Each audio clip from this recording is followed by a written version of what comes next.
Call the legislative post-audit meeting to order, April 25th.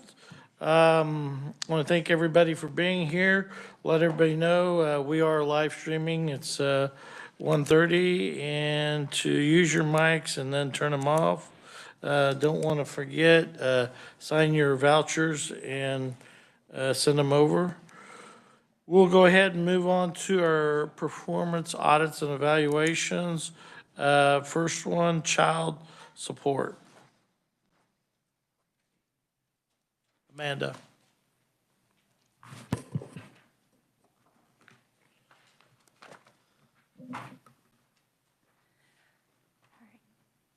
Is it on? Yeah. All right. Good afternoon, Mr. Chairman and committee members. My name is Amanda Schlumperger. I supervised this audit. Matt Etzel was the manager. Team members were Macy Smith, Tanner Rohr, and Aaron Nice. This audit covered 3 objectives. Those are found on page 1 of your report. The first is the child support service system effective in collecting child support payments? The second is, does the child support service system provide timely services and payments? And then the third is, how does Kansas's child support system compare to other states? We combined questions 1 and 2 for the purposes of reporting and answering those questions, and our answer begins on page 4 of your report. And you'll see our answer is, we couldn't determine how effective or timely the state's child support service system was due to data limitations, but we saw several signs that it's not working as well as it could. To begin, since this is a very complicated system, I want to provide some background information. The first is that the federal law requires states to provide child support services to families receiving certain public assistance programs, things like TANF and SNAP. So for example, if a single parent signs up and is approved for SNAP benefits, and they would then be referred to the state's child support services, and they're required to cooperate with those services, except in certain good cause exemption examples. In Kansas, DCF is the primary state agency for those federal child support programs, and to complete that, they have 2 areas of services they offer. They offer establishment services, which involves creating a case file, locating non-custodial parents, establishing a court order, and they also offer enforcement services, which involves things like monitoring payments and enforcing payments through things like income withholding orders, state and federal tax refunds, license restrictions, property liens, and in some instances, contempt of court orders. In order to provide these services, DCF has 2 contractors. Maximus provides services in 4 counties: Shawnee, Johnson, Sedgwick, Wyandotte. And then Young-Williams has the rest of the state, and that's pretty evenly divided, 50-50 between those 2 contractors as far as caseload numbers. The contractors are responsible for establishing cases and enforcing payments, while DCF establishes policies, oversees the system, ensures compliance, and other contract monitoring activities. Kansas also has court trustees, and these are private attorneys or licensed attorneys that state law allows a chief judge in a judicial district to appoint. As you can see on page 6 in the blue, those are the judicial districts in the state that have a court trustee, and these are, they enforce and collect court order debts and payments, including child support payments. Generally, they receive a case after it is established, so DCF does establishment and enforcement, and court trustees generally focus on enforcement services. And DCF generally has more enforcement tools than trustees due to their federal resources. So the result is that Kansas has a dual public child support system in parts of the state. So parents seeking public assistance need to cooperate with DCF child support, but then in addition, Any parent in the state can apply for DCF child support services. And then in those 17 districts that have a trustee, they also have the option of pursuing services with that trustee. Some overall system issues we noted, those are beginning on page 7 of your report. The first is we spoke to a small number of parents who have used both DCF and court trustees, and across those parents, they expressed frustration and lack of communication with child support services in the state.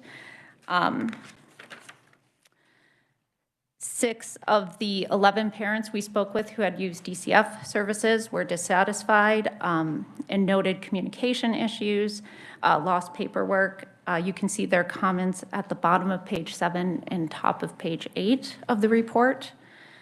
On the trustee side, 6 of 10 parents we spoke with who had used trustee services reported lack of communication or needing more communication, as well as 4 parents told us they weren't aware they had a trustee working on their case.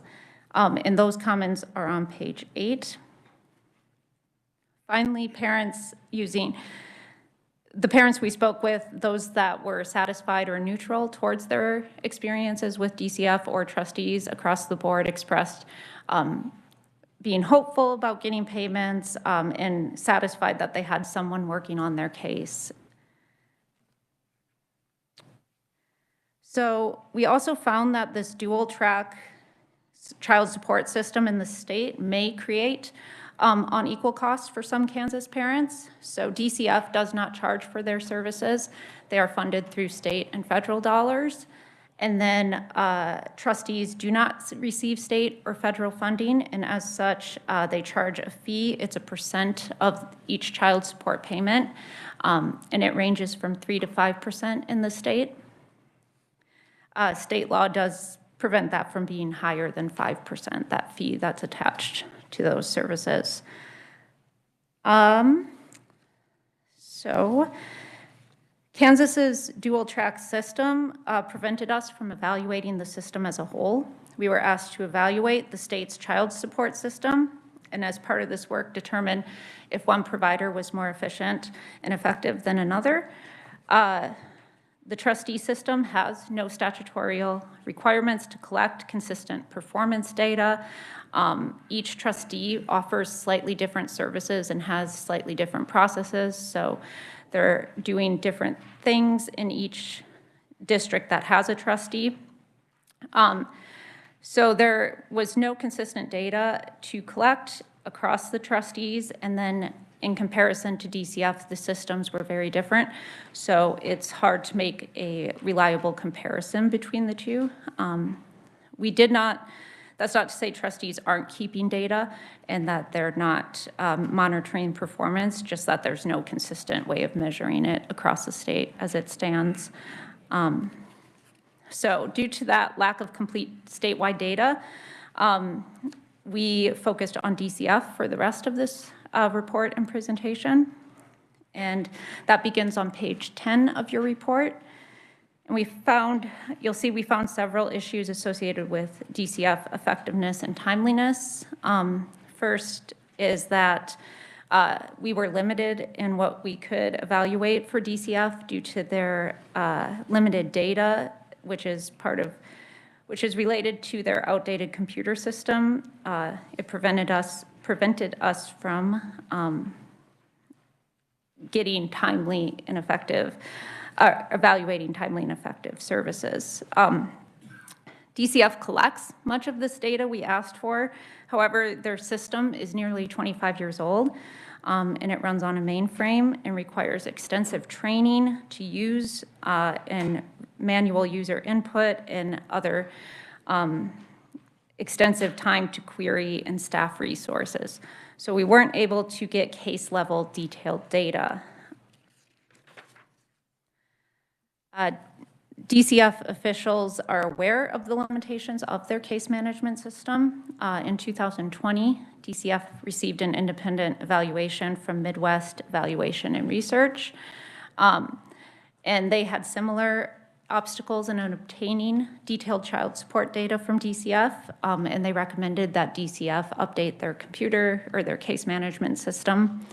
And DCF is in the process of updating that system. It's a $12 million project, and it would make it easier to query data, pull data, monitor cases, put automatic alerts on cases, and other capabilities. But that project is behind schedule at this time. So since we couldn't receive detailed case level data, we relied on 4 federal performance benchmarks. States have to meet 5 federal performance measures, and 4 of those are specifically related to services. The first area is establishment services, and those 2 benchmarks are paternity establishment and support order establishment. And then the second area is enforcement services, and those 2 benchmarks are collection enforcement and debt enforcement. Each measure has a minimum and maximum threshold for states to meet. Basically, if they meet the minimum, generally there's no penalty. If they meet the maximum, generally there's a maximized incentive payments at that point. Looking at that data, we found that in recent years, DCF has performed well on federal requirements to establish child support cases and paternity, but not on enforcement measures. So that's collection amounts and debt enforcement. And you'll see that on page 13 of the report in the figure. The top part of the figure shows DCF consistently exceeding that maximum threshold for those establishment services. And the bottom portion of the figure shows DCF's performance on the enforcement services. You'll see that they are meeting the minimum threshold for those enforcement services, but that still indicates that there's a significant amount of child support left unpaid in the state. For example, in 2021, DCF collected 57% of child support payments that were owed. So we estimated that roughly $584 million in total payments that were owed that year, only about $333 million were collected. DCF officials told us this is happening for a couple of reasons. The first is the nature of DCF cases. DCF and contractors tend to get low-income cases that are harder to make collections on. Those families are more likely to experience financial hardships, preventing them from making payments. Also, there are parents who actively avoid payments, and they're harder to locate.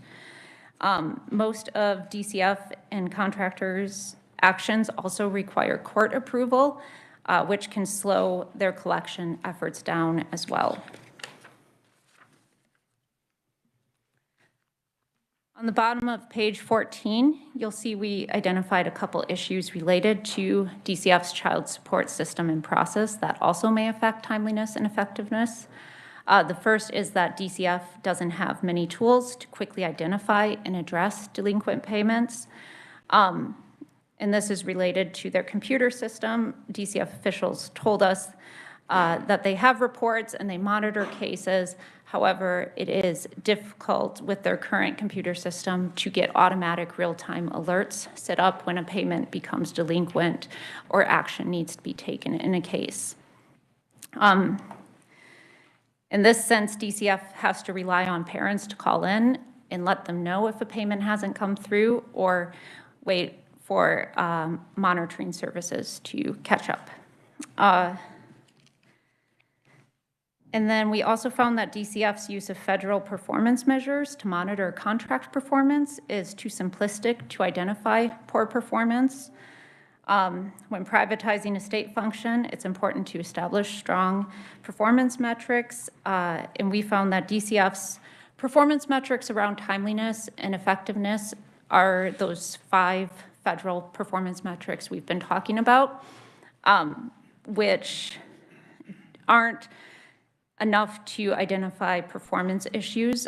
They have other performance metrics in their contract, and they also have compliance group that monitors DCF's contractors' performance. However, additional metrics with more specific performance expectations could help identify performance issues and increase child support payments. This is, again, similar to the 2020 Midwest Evaluation Report findings, which also found that DCF could maximize contracts by including additional performance metrics. DCF officials told us they are working on developing additional metrics, and that improvements to the computer system, again, will help them better monitor their contractor performance because the data will be more readily available to monitor. All right, switching gears just slightly, on page, actually, I don't have the page number. Anyways, page 16, there we go. You'll see the answer to question 3, which was to compare Kansas's performance to other states, and you'll see our answer is that Kansas ranks low compared to other states on enforcement measures, but this also may be due to the state's unique system and outdated technology.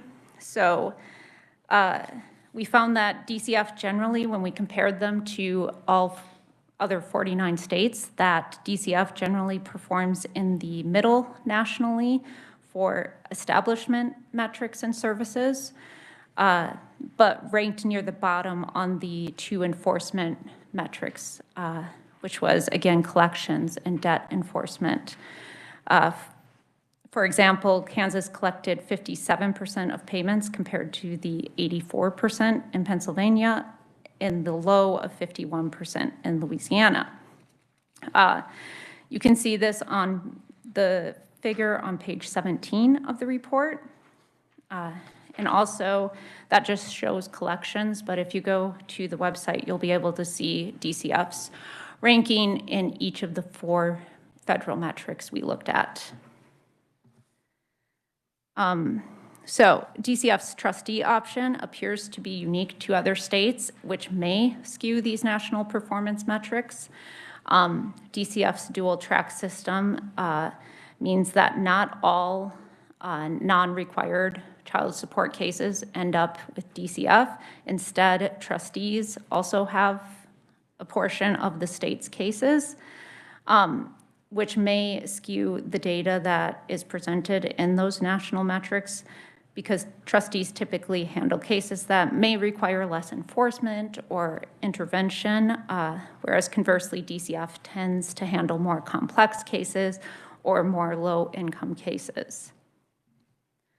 Additionally, DCF's child support services did not have key computer systems and collection tools that may, again, alert them more quickly to when an action needs to be taken on a child support case. We spoke with 5 other states, and of those 5, I think 3 of them mentioned having automatic alerts when a payment doesn't come through, and other additional alerts to know when actions need to be taken. Again, DCF has and is monitoring cases, but it's more reports as opposed to real-time automatic alerts that let the caseworker know an action has to be taken. You'll see on page 19 of the report, we had no additional conclusions to add.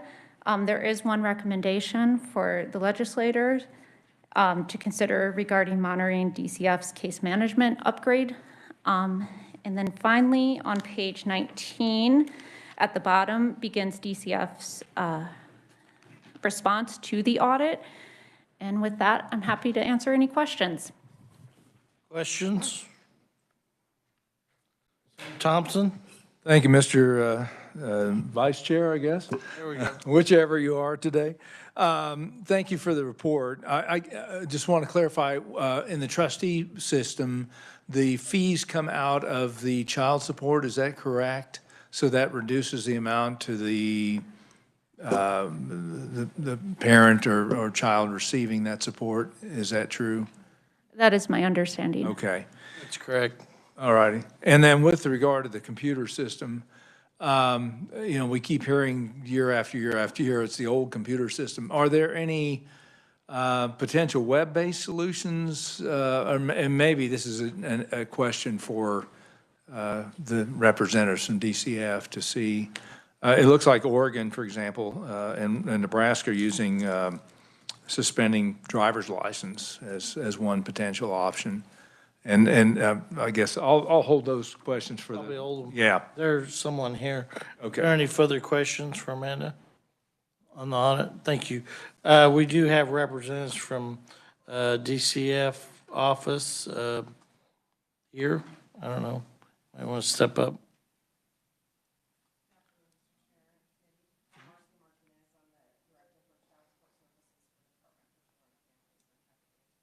Go ahead, Mr. Thompson. Yeah, thank you, thank you. Have you, because I was looking at this comparison to the other states with regard to enforcement and things like that. Have you contacted like North Dakota or Nebraska, Iowa, peer states with the same size population to see what they're doing? We have. I've spoken with most of them actually, and I can tell you that Nebraska and Oregon both just updated their computer systems and, a great deal of money doing that, but we are in the process, like I said, every platform is moving into a web-based platform, so it's moving into Do you anticipate that happening within the next year? I was just trying to see. the target date is, March of 2024. We have had some setbacks, like they mentioned, loss of key personnel and different things, but yeah, that's the target date. Okay, all righty. Thank you, Mr. Chair. Any further questions? My comment is, it seems like we haven't been very good for a long time. Maybe that's just my own looking at it from a distance on people I know that are collecting child support. It seems especially when the person's out of state. In other states, we do a very horrible job of collecting the money. I don't know. I think if nothing else, we ought to be looking at maybe the top 5 best states and building a model that they're working off of, because they're obviously a lot more successful than we are, but we've been so bad for so long. This is really hurting families, and hopefully your agency comes up with a plan to turn this around and modernize the system, because in the end, it's about getting the money for these kids. And Senator Tyson? Thank you, Mr. Chairman. When I was first elected to the Senate, I approached a couple of departments about efficiencies and better ways to handle. This system was one of them, and I was completely ignored. I think it was because of partisan politics, which was disappointing. But how much does the state take out of payments? What percentage is not getting to the child or to the family in the payment? It used to be 10%. Is it still that high? Okay, so that has changed in the past. Okay, that's good to hear. But there are systems that this would not be an issue in collecting the money. So it is very disappointing that we have let it lag for this long, and that it takes a report, this egregious report, in order to get some movement on it, but hopefully we will. Thank you, Mr. Chairman. Senator Ware? Thank you so much, Mr. Chair. You know, given that this affects nearly a third of our kids in our state, it seems to me, and I don't know if this is, in order or not, but it seems to me that maybe we should be looking at an interim committee to really dig into what's possible and what we can do, working with DCF, working with all the various stakeholders, and help come up with a plan. I wouldn't disagree. I mean, I'm not chair of the committee that this normally comes through, but I think, several days could be used on this. I think we've been kicking the can for a long time down the road. And, for example, there's so much federal money that got passed out this last year. For this number to be at 57%, were we out making sure, you know, the people that were receiving that money, we were getting, you know, the kids were getting paid? I have to believe we haven't done a real good job of that. When someone lives in another state or trying to detach that money, we do a horrible job. But I think you're exactly right. This is, you know, I don't touch this committee, never have since I've been here in my 19 years. But, I mean, I'd love to sit on it and come up with a solution. I guess maybe we could put a letter together, a group of us, to the LCC and ask for some days. Go ahead, Senator Thompson. Thank you. One quick question with regard to the difference between the trustees versus what the DCF does. What's the difference in those counties? Would it be beneficial to consolidate into one single track where you could track it easier? Or do you think there would be increased costs, or there are staffing issues at DCF that would make that impossible? I'm just curious. So the easiest way I can explain this, the trustees are completely separate from DCF. They're statutorily appointed, and they're in about half the counties, I believe. So DCF handles every county. People have the option to apply for services with DCF in any county. I would compare the trustees more to a private attorney, but they're a lot cheaper. I So guess maybe I stated the question wrong. Okay. Why do we do it one way in one county and DCF handle it in the other? What's the difference there that determines whether or not you use the trustee program or the DCF? So in some counties, it's automatically assigned to the court trustee, or I guess that's the best way to put it. So people have to apply for our services. If someone is open a public assistance benefit, such as food assistance or childcare, they're automatically assigned to DCF. So it kind of depends on the county, but like I said, anyone can apply in any county for DCF services. So it's a county by county? For the trustees. Okay, Yes. okay, I see. Okay, thank you. Senator Wire, did you have any more? Because I'm sorry I jumped back to Senator Thompson when Thank you. Well, I think that, at least in my mind, perhaps it's time to rethink the way we work to unprivatize it. We've had 10 years of poor results. Perhaps it's time to rethink that whole concept. Yeah, I mean, I'd be willing to join a letter with anybody. I mean, we can talk outside of this to taking a look at this at the LCC, having an interim. I think, you know, it's 57%. I mean, so obviously there's 43% of our payments are not getting to the kids. There's probably no better use for us to look at than this. So Mayor. if someone wants me to write a letter or put the letter together, I would be more than happy to do that and get people sign on. Okay. Mr. Chair, may I ahead. respond to that? I would say, I would welcome that. I would love that. I think part of the issue that trustees and DCF both have is the lack of understanding between the programs and the options that people have. As far as privatization, I have taken a look at the numbers, and one thing that wasn't mentioned in the audit, that's a federal performance measure, is that the privatization has been much more cost-effective, and the numbers are actually better overall than they were before privatization. So if you look at that, but that's definitely something that we would welcome, a committee or something along those lines. Well, I think we need to look at a whole host of things. Some of the things I want to look at, see what some of these other states are doing, and they're so successful. But obviously, at 57%, 43% of our children are not receiving the money they should. And so, to me, 57% is like an F. I don't know how you guys feel, but that's how I feel. And I think we need to do better than that. And I'm not blaming you or make this, I'm not a partisan person.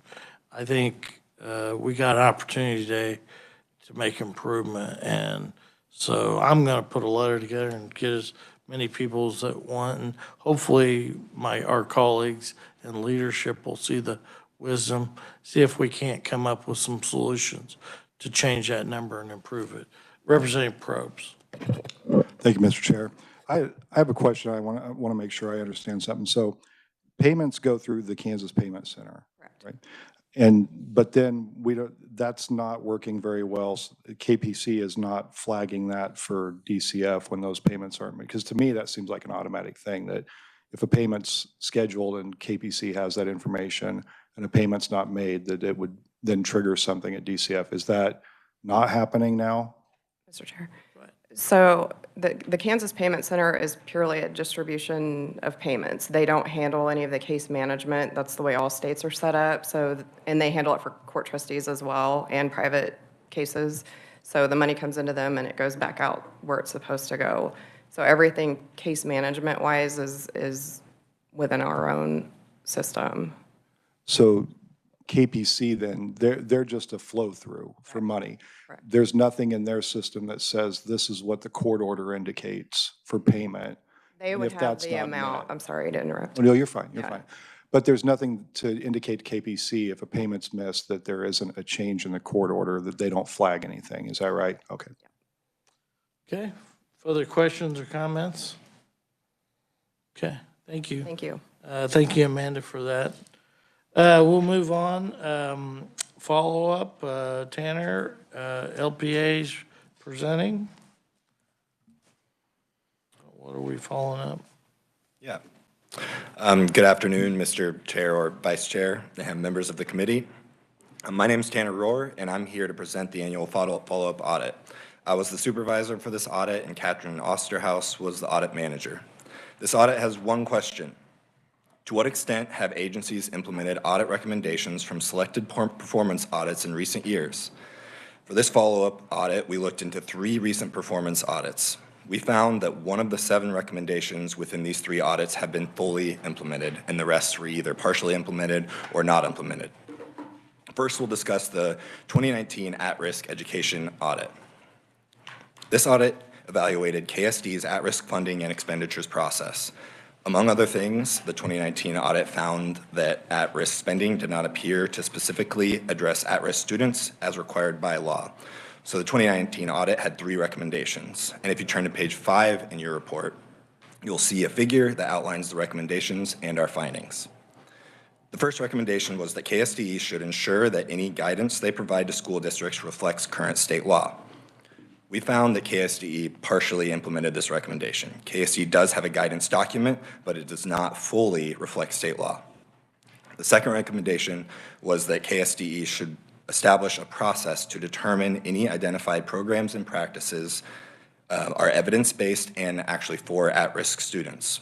We found that KSDE implemented this recommendation. The third recommendation was not for KSDE, but for the Board of Education. The recommendation was that the board should more thoroughly oversee the process for identifying at-risk programs and practices. We found the Board of Education did not implement this recommendation.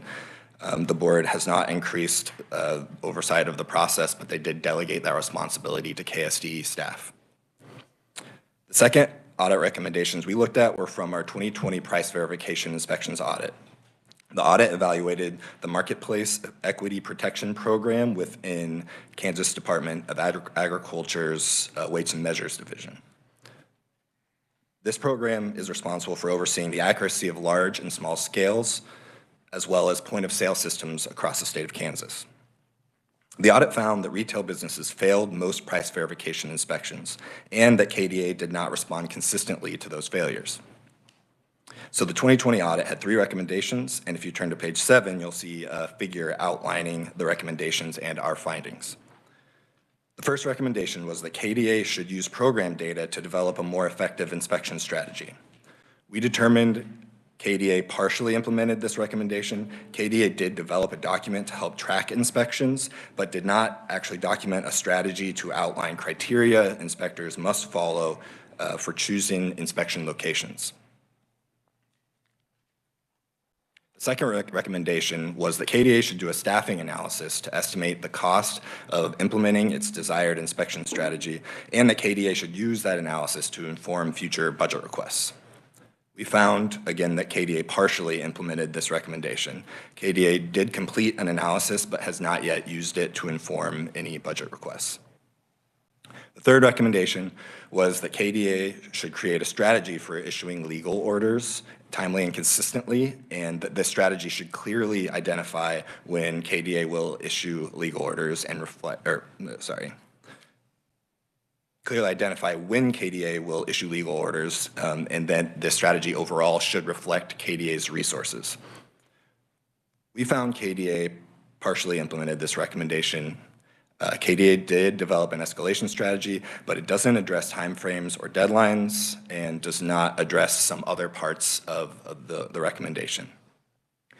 Lastly, we looked at the recommendations from our 2020 Angel Investor Tax Credit Program audit. This program gives investors a tax credit for investing in certain Kansas startups. This program included a statutory requirement for participating businesses to stay in Kansas for at least 10 years. The Department of Commerce is responsible for determining whether a business qualifies and for monitoring the program's success. There was one recommendation for this audit. It was that Commerce proactively enforce statutorily required timeframes for qualifying businesses to remain in Kansas. However, we weren't able to determine whether Commerce implemented this recommendation. Commerce staff told us the employee who may have the evidence we needed to evaluate the recommendation was on leave, and that no one else at Commerce had access to that evidence during the duration of our audit. And then lastly, we made note of one item for potential future consideration. It's on the end of page 8, sort of continuing on to the beginning of page 9. It includes a brief mention of KDA's staffing vacancies. We didn't look any further into that for the purposes of and scope of this audit.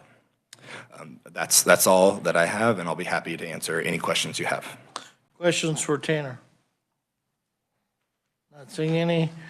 We have officials from Department of Agriculture, Commerce, Education available for questions. Do we have any questions for them? Senator Tyson, do you got a question? Senator Thompson's always good. I always have a question. Department of Commerce, only one person knows about whether or not these companies are here for the duration? Why would the secretary not know this? Do we have, Rachel?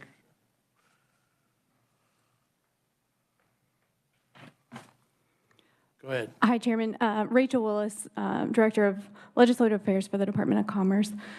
So when these questions were being asked, the primary person responsible for this was out on leave. And there's actually has been turnover as far as that manager position, and that position is vacant. And it wasn't necessarily about whether or not these companies were still here. There was some additional kind of follow-up data details that we weren't able to provide until that person returns. It would just seem to me that somebody higher up the chain, there would be some redundancy, because, I mean, we pass out millions of dollars to some of these companies, and it would seem that oversight would be paramount. So I'm a little disappointed in that report. You can probably get us some follow-up on the years. Yeah, absolutely. Angel, because I know I've seen it just 2 or 3 years ago when I carried the bill. I had the whole stack of them.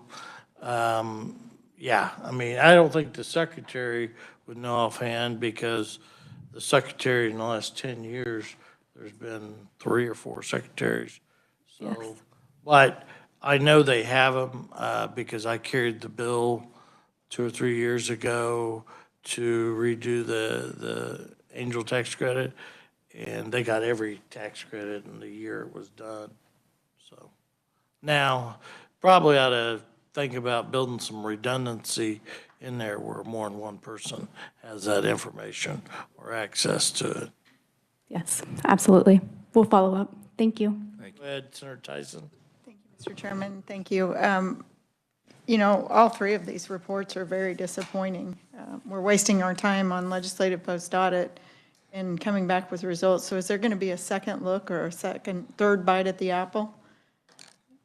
We've got a first look, second look, and we didn't get the results. So what happens now? We can always ask for a follow-up, you know, and that's what I suggest, that on these issues where there's a problem, that we get a follow-up report. It does seem like there should be some recourse, yeah, you know, we sit on this committee, we listen to we spend time and resources on looking at these audits and making recommendations. It would seem to me that the agency should respond and not just go, well, we'll do half of this if we want to. I mean, this is what our staff here does. They're trying to evaluate how to make government more efficient. And if we make these recommendations, I think we should expect the agencies to do their very best to try to comply. It sure doesn't seem like that's the case. Thank you, Mr. Chair. Thank you, Mr. Chair. I was just going to point out we are currently doing an audit of the angel investor program through our economic development evaluations, and we are currently doing an audit of the at-risk program. That was the last one of those statutorily required education programs. So those two are under full audit review at the moment. Most of the time we do, when recommendations come in, we get a follow-up. It's not unusual if it's been disappointing, but also I've been on this committee a long time now, and if I told you where we started on some of these audits on securities and different things and where they are today, it's a process. But definitely would like follow-ups. How do you want to move forward here? You want to go ahead to the, okay, we'll move on to the IT security awareness training, Katrina.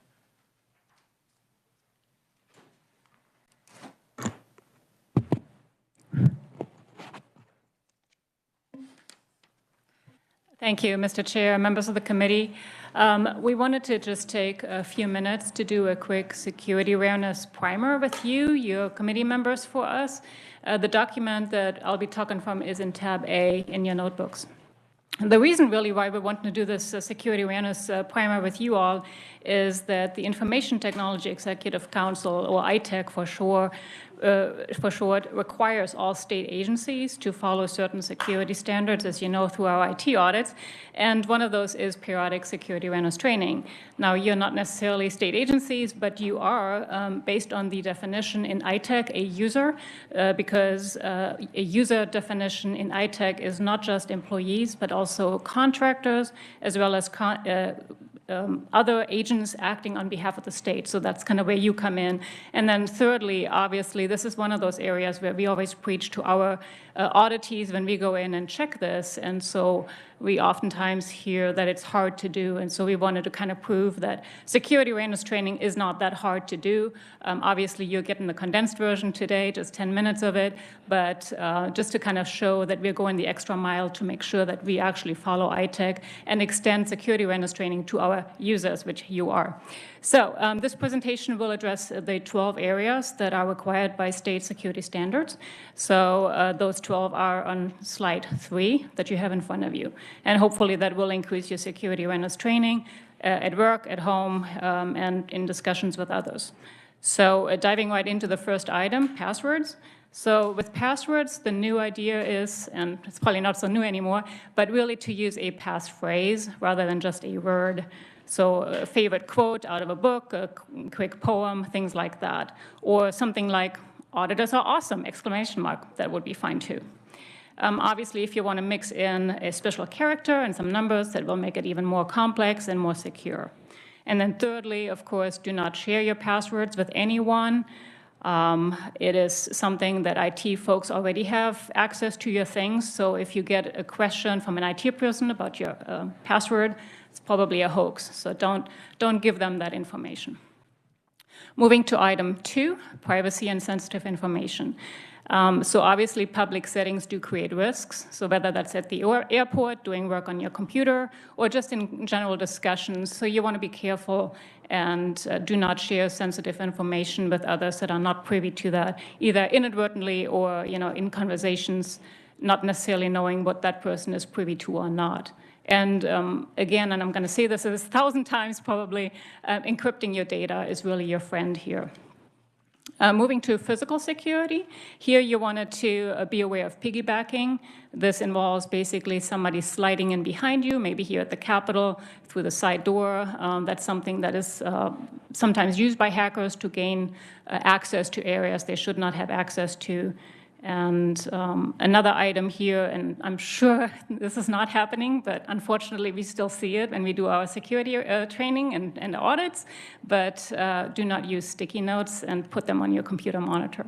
Again, sadly, we still see that happening.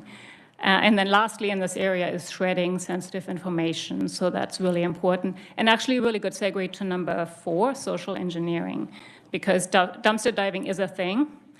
It does happen. Hackers will do it. We, as auditors, do it, and we do find things. So you want to make sure that you shred any kind of sensitive information that is not meant for anybody, like the cleaning crew or anybody else that might be in your office that should not see things.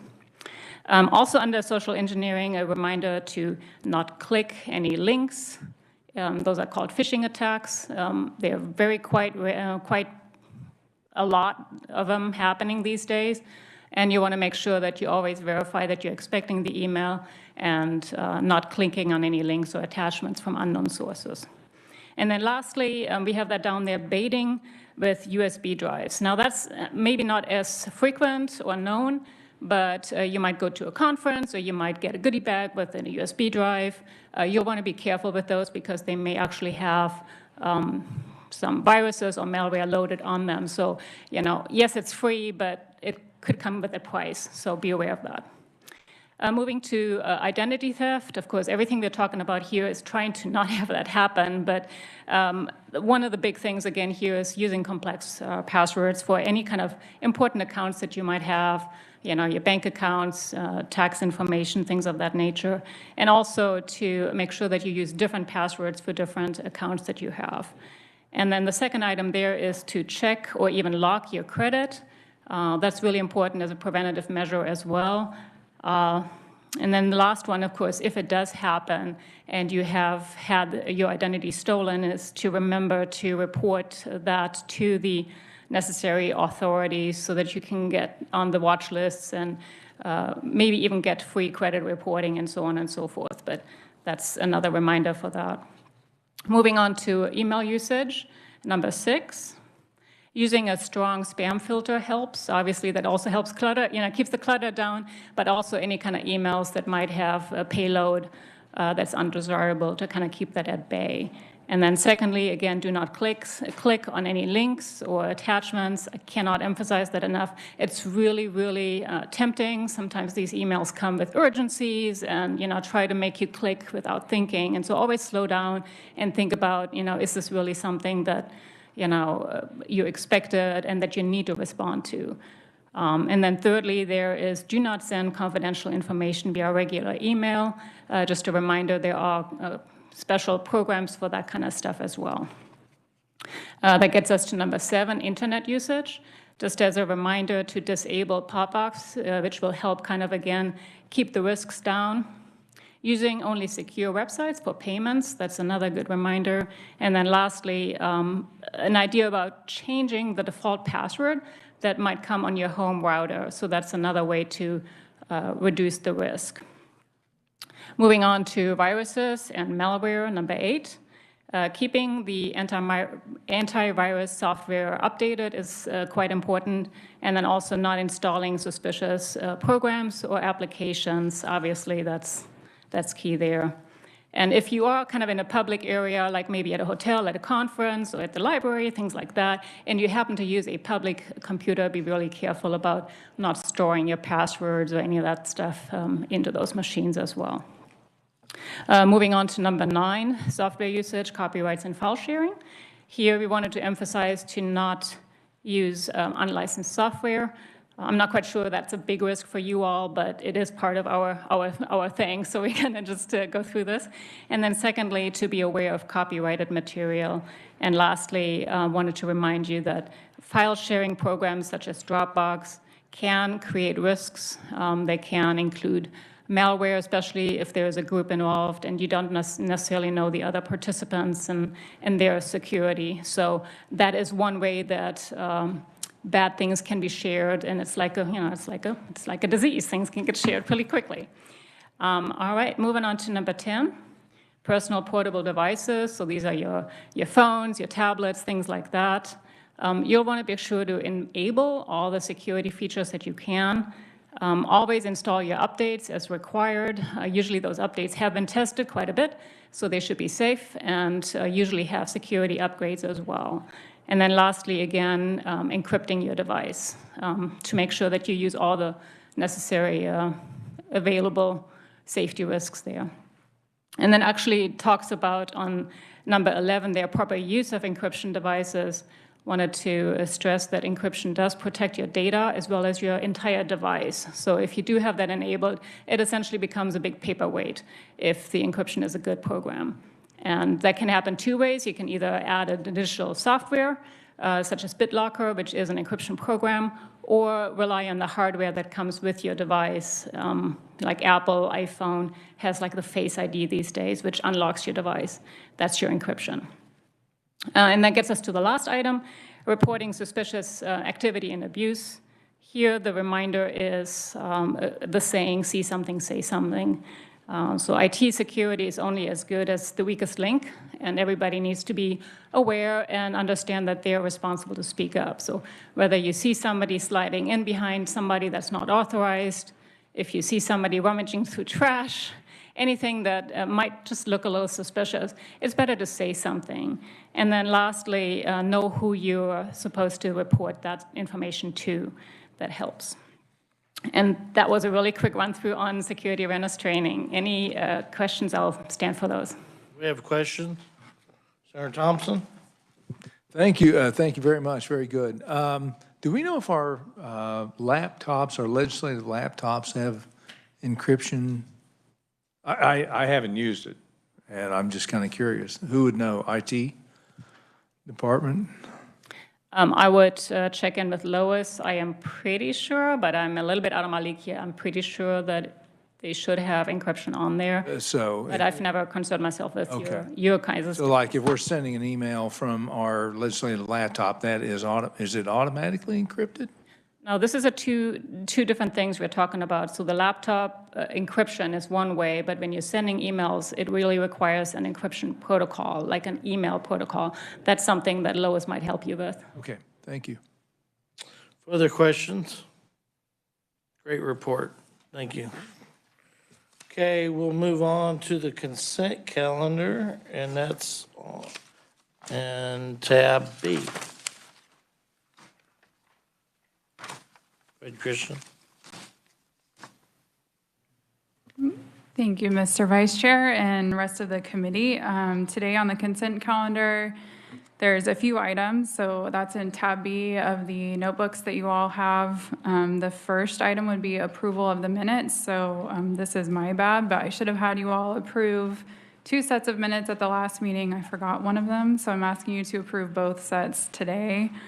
You'll see there are 2 attachments in tab B. Attachment A is the minutes for the January 18th meeting, and attachment B includes the minutes for the February 15th meeting. So both of those sets of minutes are on the consent calendar, as well as acceptance of the performance audits presented today, which includes the child support enforcement report, as well as the follow-up audit where we review agencies' implementation of past audit recommendations. Are there any questions? Okay.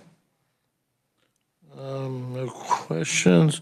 Is there anybody who'd like to abstain? Not seeing any. Is there a motion to object? Not seeing any.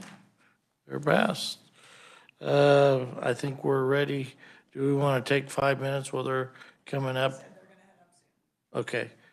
Why don't we take a 5-minute and we'll come back at 2:30.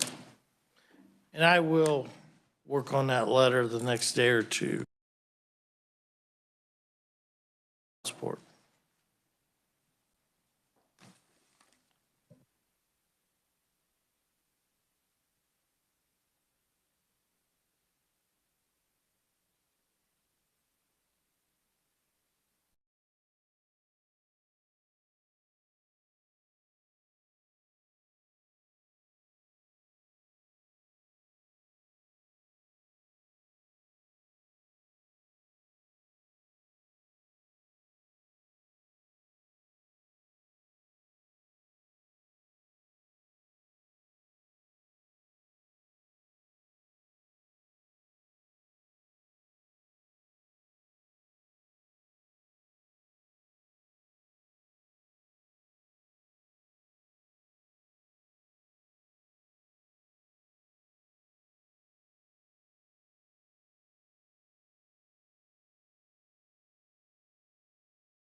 Welcome back, and sorry that some of us are late. We do have a substitute today.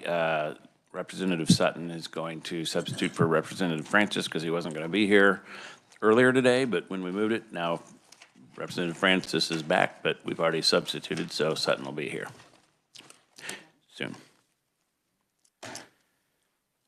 Next item on the agenda is performance audit request, and we'll recognize Kristen to explain the proposals.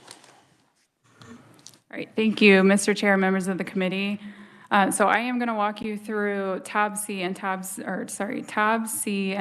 D both in your committee notebooks. I'm actually going to take you a little bit out of order and start with what you're going to see in tab D first, which is this kind of folded up because it's an extra big piece of paper with our schedule on it. So it's got attachment B at the top in the kind of upper right-hand corner.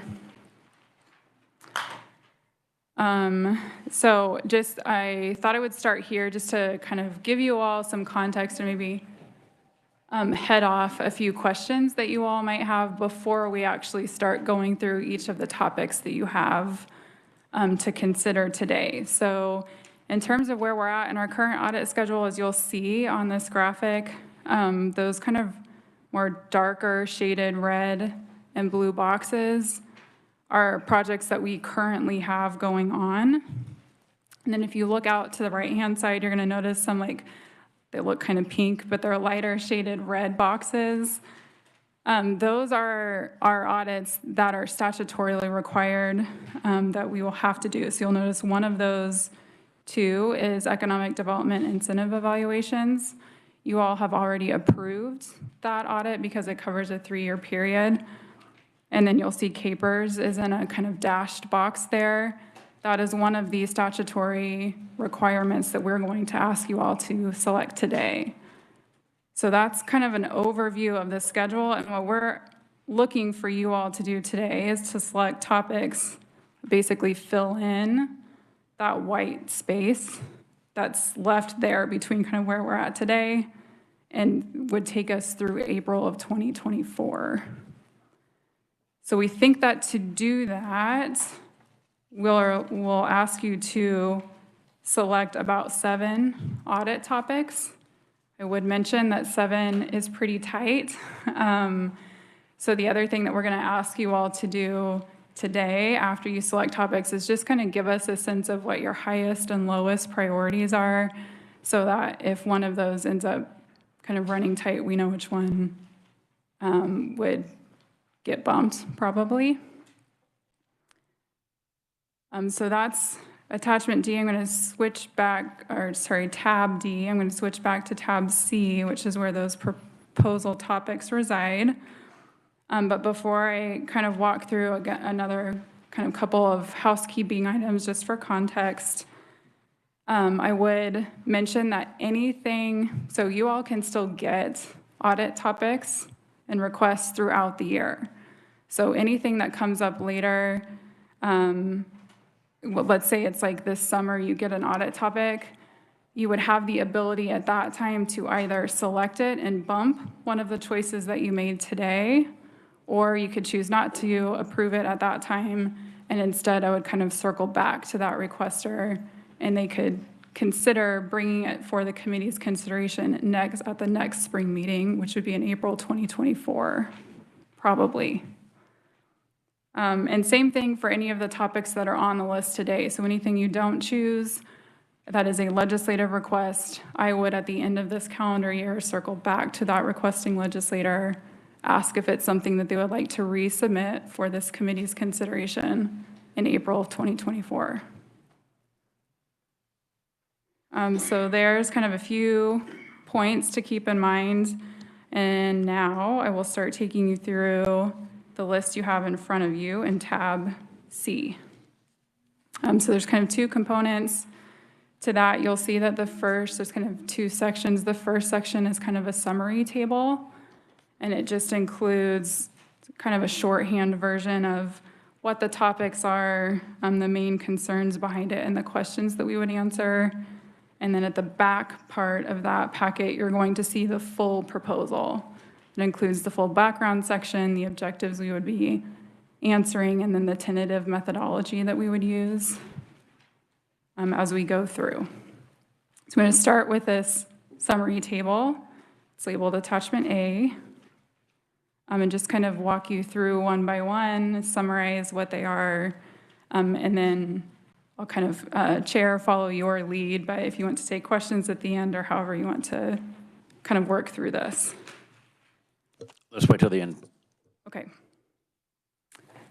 So as I start working through here, another thing I'll point out is in the kind of upper left-hand corner, you'll see that there are designations that are S, L, or E. So along that left-hand column, you'll see a number, and then right beside it, you'll see, like the first one says 1S. An S stands for a statutory requirement, an L indicates that it's a legislative request, and an E means that it's a staff efficiency topic. So per committee rule, we, as your staff, are required to at least suggest a couple of topics for you all to consider. We have done that. You can choose them if you want. You don't have to choose them. They're just more to add to the mix. So jumping in, finally, to this, I'll start with 1S. I would point out these first 4 topics are all statutory requests. They are all intended to fulfill the statutory requirement that we review CAPERS at least once every 3 years. The last audit that we did of CAPERS was in 2020, so it's time for us to do that again. So 1S is one of 4 options that you all have to consider today. It was suggested by Representative Nick Hoheisel and CAPERS staff. I would mention that Representative Hoheisel is the current chair of the Joint Committee on Pensions, Investments, and Benefits. It would have us review the CAPERS 3 retirement plan.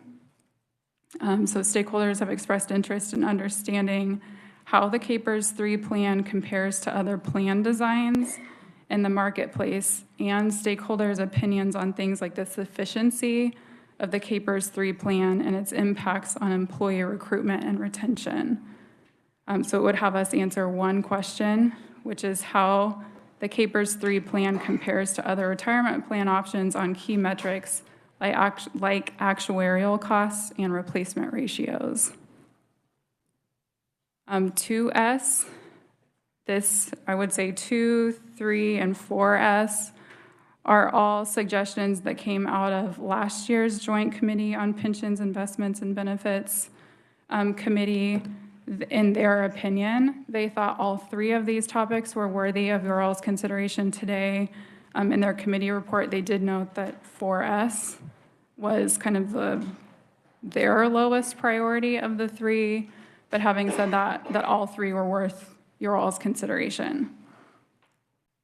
So 2S would have us review cost of living adjustment options for CAPERS retirees. CAPERS has no statutory requirement for cost of living adjustments, but with inflation being high, currently stakeholders are interested in examining potential ways that CAPERS retirement benefits could be adjusted for cost of living. That audit would have us answer one question, which is what options exist for CAPERS benefits to be adjusted for inflation, and what are the advantages and disadvantages for them. That takes us to 3S. Again, coming from last year's Joint Committee on Pensions, Investments, and Benefits and CAPERS staff. This deals with sort of over time for the last several years, the legislature has studied reoccurring bills that would allow certain correctional employees to become members of the Kansas Police and Firemen's Plan, which is called KP&F. With the idea that maybe that would help the Kansas Department of Corrections with recruitment and retention of correctional officers. So stakeholders are interested in understanding whether allowing certain correctional employees to join the KP&F plan would help reduce the Kansas Department of Corrections staffing challenges. This audit would answer 2 questions. The first of those is what are the potential advantages and disadvantages of allowing correctional employees to join the KPNF plan. And the second question would have us look at how Kansas's current retirement plan for correctional employees compares to retirement plans for those staff in neighboring states. And then 4S would have us evaluate the CAPER's requirements for work after retirement. So in Kansas, in order to sort of establish that a retirement is a legitimate retirement, there are a couple of requirements in place, including that individuals can't prearrange returning to work, and they must wait a certain time period to return to work. There were changes that I think the legislature made to those requirements in 2018.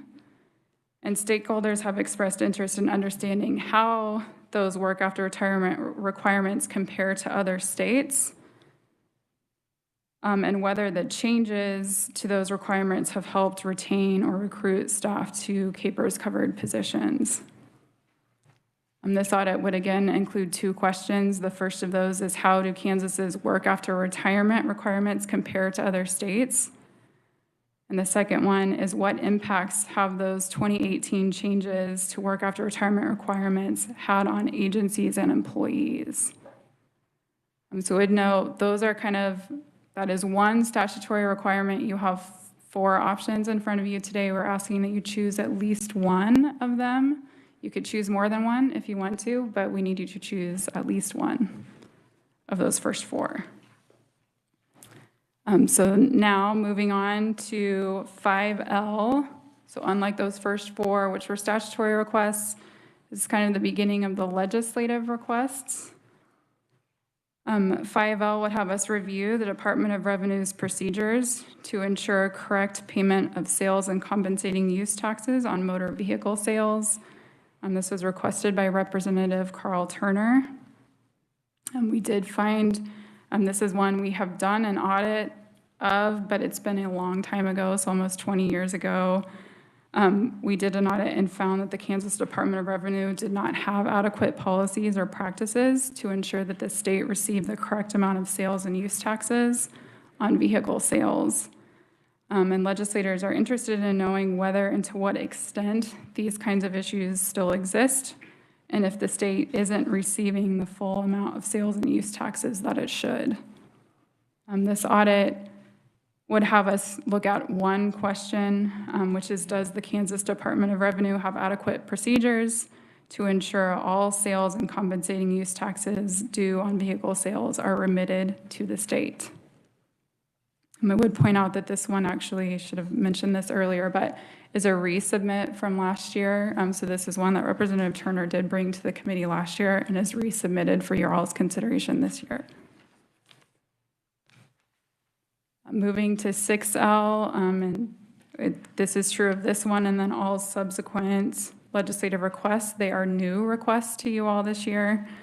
This first one, 6L, comes from Senate Majority Leader Larry Alley. That would have us evaluate whether fiscal notes include reasonable estimates. So the Division of Budget requires state law to prepare a fiscal note within 7 days after the legislature introduces a bill that affects state or local revenues and expenditures. And legislators have expressed concerns about the accuracy and reliability of the estimates provided in fiscal notes. This audit would have us answer one question, which is, do agencies provide reliable estimates and fiscal notes for potential legislation? Moving to 7L, this one comes from Representative Susan Estes. It would have us review the effectiveness of tax increment financing districts in Kansas, or what are called TIFs. TIFs is a local financing tool which allows a city to pledge up to 20 years of future property tax revenues to finance the city's share of redevelopment projects. Legislators are interested in better understanding the advantages, disadvantages, economic benefits, additional costs that cities have experienced in using this financing tool. Would also have us look at financial effects on things like school districts. So this audit would have us answer 3 questions. The first of those is, how do the estimated economic benefits TIF projects create compared to their estimated costs. The second question would have us look at what are the estimated financial effects of TIF projects on school districts. And the third one would look at whether or not TIF projects recover their costs timely. That takes us to 8L, which comes from Representative Barbara Ballard, which would have us review the Temporary Assistance for Needy Families Program, or TANF. Back in 2011, the legislature began making some changes to the rules for TANF eligibility, and legislators have expressed interest in understanding how those program changes and funding allocation choices have affected TANF's impact and families' ability to access assistance. This audit would have us answer 2 questions. The first of those is how the percentage of TANF funding provided directly to families has changed over time. And the second one is what impact those changes that started in 2011 have to TANF, or the impact that changes to TANF rules since 2011 have had on program outcomes. That takes us to 9L, which comes from Representative Stephen Howe, and would have us review diversity, equity, and inclusion spending and foreign income at state universities.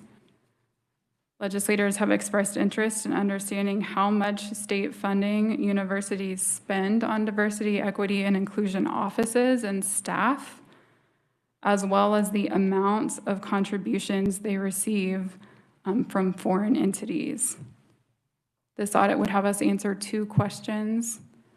The first of which is how much state funding each state university reported spending on diversity-related departments and staffing in the most recent year. And the second question is how much in financial contributions and contracts from foreign countries did each state university report receiving in the most recent year. 10L comes to us from Chairman Sean Tarwater. That would have us evaluate monitoring requirements and processes for the federal low-income housing tax credit program. So it's the Kansas Housing Resources Corporation, or KHRC, that administers the federal low-income housing tax credit program in Kansas. Legislators have expressed concern that KHRC's requirements for owners of low-income housing projects may be overdeveloped and create inefficiencies and inconsistencies. So this audit would have us answer 2 questions. The first of those is how do KHRC's requirements and monitoring processes for there's specific things, compliance reports, lease approvals, and rent approvals for that low-income housing tax credit program compare to federal and state law?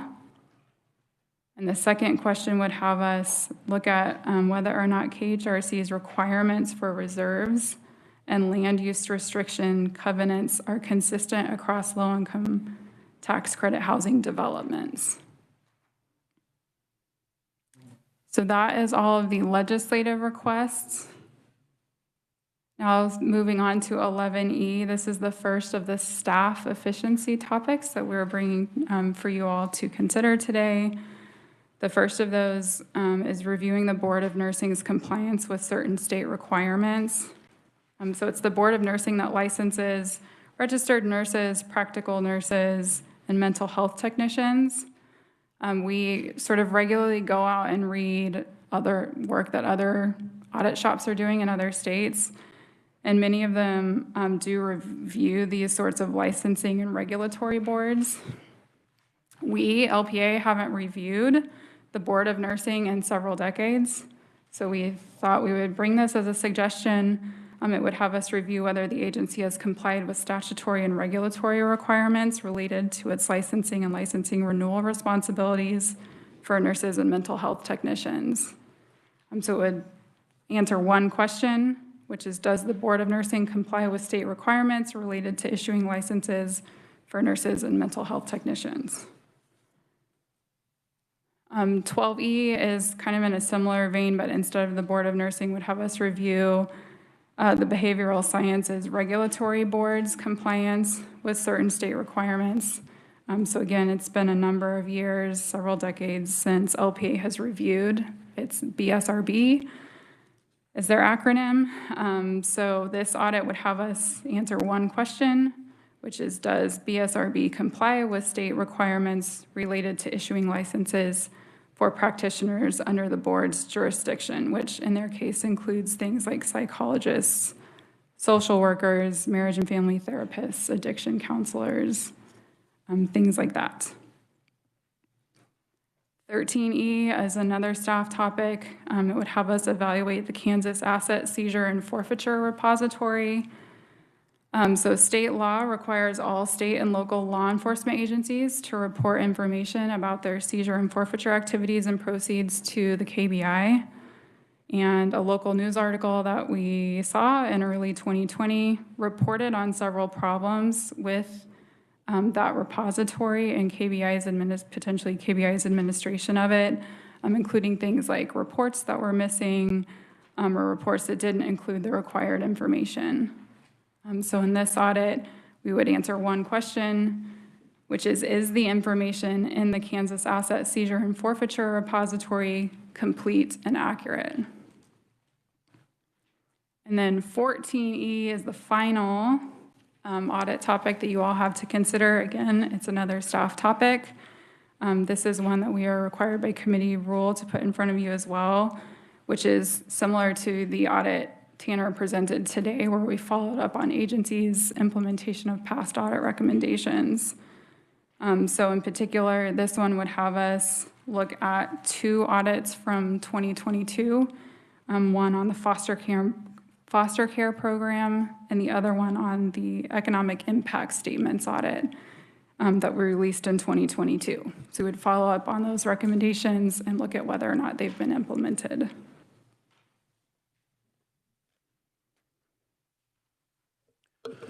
Okay, so on that last one is you're required to offer it, but we're not required to accept it, right? That's correct. Okay. All right. Are there any questions, committee? Senator Olson. Thank you, Mr. Chairman. Going back to, I believe it's the first one, 1S, that's one where you're going to review the Tier 3 plan. So what are you going to do there? Are you going to look at, what Tier 3, the funding is for the Tier 3 plan, they're paying in? Capers is, we have Capers 1, 2, and 3, and the third is cash balance, and it should be, its portion should be pretty much funded. The problems where the debt should be is in Tier 2 and Tier 1. And I wish we could get them to break them into 3 different silos, because I think a lot of people would see as time goes on and as more people go into Tier 3, your pension will become more and more funded because the Tier 1s will die off and eventually Tier 2, and you'll just be in Tier 3. So I just wonder, will your report break that Tier 3 out and show if it's 95% funded or if that portion, how much it's funded? It's really more about kind of comparing Capers 3 to other options that you all might want to consider, the legislature might want to consider. So we say on key metrics like actuarial costs and replacement ratios. So I know one of the concerns is whether or not Capers 3, in terms of the benefits that it provides, if it's enough to the replacement ratio is like the amount that it replaces of the income someone's earning before retirement. So we would work with Capers staff and maybe other organizations like NCSL, the National Conference of State Legislatures, to identify what are some key metrics that we could compare Capers 3 to other programs out there on, and then do some sort of comparison across those. And then also the other key component of this would be interviewing state and local agencies, school districts, current and former employees to get their opinions of the Capers 3 plan, including things like whether it meets employees' retirement needs, affected employees, employment or retirement decisions, or impacted agencies' ability to recruit and retain staff. Well, just so people know, you start changing capers 3 and you start adding, which that's what we do here. We get a law and then we tweak it, tweak it, tweak it, tweak it, till it's something else. You will considerably increase the unfunding if we start going down that hat, but I mean, yeah, okay. I would like to see maybe well, I won't be here next year, but maybe it'd be good to see the 3 silos to have different comparisons of the funding liabilities in each one of them, because I think most legislators would be surprised what the funding liability is in Tier 3. Go ahead. Yeah, so I would imagine that might be able to be done in a 100-hour audit just to get those numbers for you, or a request through We'll figure it out. research, yeah. Senator Tyson. Thank you, Mr. Chairman. There is a bill in the Senate Tax Committee regarding capers. Would that be one of the items that you looked at? And it's an optional plan, because I know for the Tier 3 individuals, that is not a good personal investment tool. Yeah, it may be solvent, but it's not the best option for state employees. So would you be looking at vehicles like that? We could look at things like that. So I know I was trying to find it. There's the thrift savings plan. Kansas, it's modeled after the federal Yeah. TSP system. Yeah, so that could be an example of something that we could compare to. Thank you, Mr. Chairman. Representative Probst. Thank you, Mr. Chair. So one of the questions I have, and I think probably one of the most useful things that could come out of this audit is whether people are making employment decisions and whether to work for the state based on the only availability of Tier 3. Most of that, I guess, would be anecdotal, but I just want to make sure I understand. You will be asking people, like particularly if they left the state, if this factored into their decision. Would be our plan, but you are correct that I think the only way we can think of to get at something like that is through interviews. Yeah, I don't think you need to do an audit to find out that Tier 3 sucks. Representative Sutton. Thank you, Mr. Chair. And actually, for that exact reason, interviews don't really interest me particularly. I am most interested, however, in income replacement. I think that's going to be the most valuable across-the-board tool by which to compare the various retirement options. Any further questions for Kristen on any of the audits? Jason Probst, Representative Probst. If we're going to any of the audits, I have a question, depending on what we do, on 5L, the payment of sales and compensating use tax on motor vehicles. In that, I want to ask, it's come to me that there may be an issue fairly widespread in the state that, particularly with ATVs and those sort of vehicles, that people are declaring that they're using them for ag use and getting out of paying sales tax.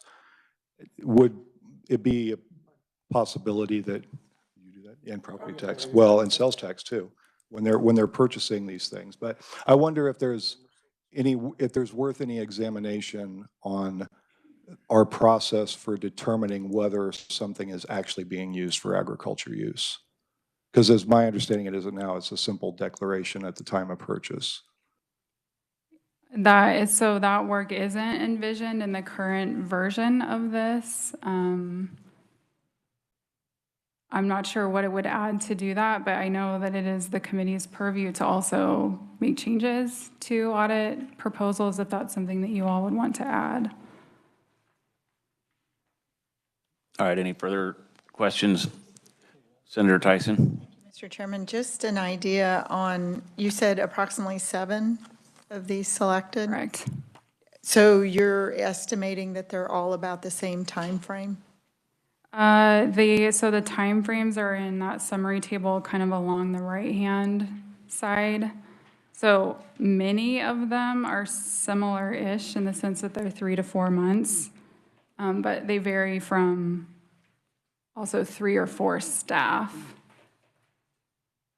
Thank you, Mr. Chairman. My mistake, I went out and actually read the detail on the reports. Thank you. Well, that makes one. All right, you'll still be available for questions as we go, right? Correct. And there's some legislators in the room, I think, that want to comment on the audits that they put forth. So I'll start with Representative Estes. 2 or 3 minutes on why we should choose that audit. Thank you, Mr. Chairman. And I certainly want to leave most of that time for questions if you have any. When I first encountered TIFs many years ago, they were launched as, hey, you know, this is a blighted area and this will get some development going, and redirecting the property taxes is going to help because you're going to bring in other development. And it's something, to be transparent with you, I pushed back on a lot, because I was very concerned that as you bring in more things, you create other expenses, and I had this uncertain feeling that we would break even. But schools in particularly said, you know, we get asked if we want to veto this, and so a lot of districts went along with it. But now I'm hearing from school districts saying, well, we're really concerned. We don't think this is working out the way that we had hoped that it would. And I think this is an important question for us to ask ourselves. We need to know if we're actually unintentionally harming the school districts in particular, and some of the other questions on my list. So that's why I brought this forward. I think it's something that we need to know if it's working for us or not. Committee, any questions for Representative Estes? Representative Williams. Okay, I don't see this as one of your questions on here, but I wanted to know if that was something you had considered. When we talked about this in our committee, there are so many TIF districts. I think we talked about in Wichita, there's at least a dozen or more TIF districts. Do we have any idea how many TIF districts are across the state, and would that be embedded somehow in your audit? You know, to be honest, it's been a while since I've worked with LPA on drawing up that. I honestly don't remember, and I think it's a good thing to put in there if it's not, because Wichita does have a lot, and sometimes we have concerns about whether or not they're going to actually pay out in time, and I'd be open to adding that question. Kristen. So there is not one list of all TIF districts, so I'm not sure, actually I'm not confident that that's something we could put together without a large time investment either, because there are so many of them. But our way of getting at this is, if you actually look at the full proposal, and under Objective 1, Bullet 2, so our plan was to contact large Kansas cities to gather information about any TIF districts or projects they have authorized. So we would at least have a list for large cities. Representative Williams. Okay, thank you. I think one possibility that wouldn't take a lot of time is we were provided a list of TIF districts by school districts. Is that correct, Representative Estes? Or was it community? I think JG may have provided it.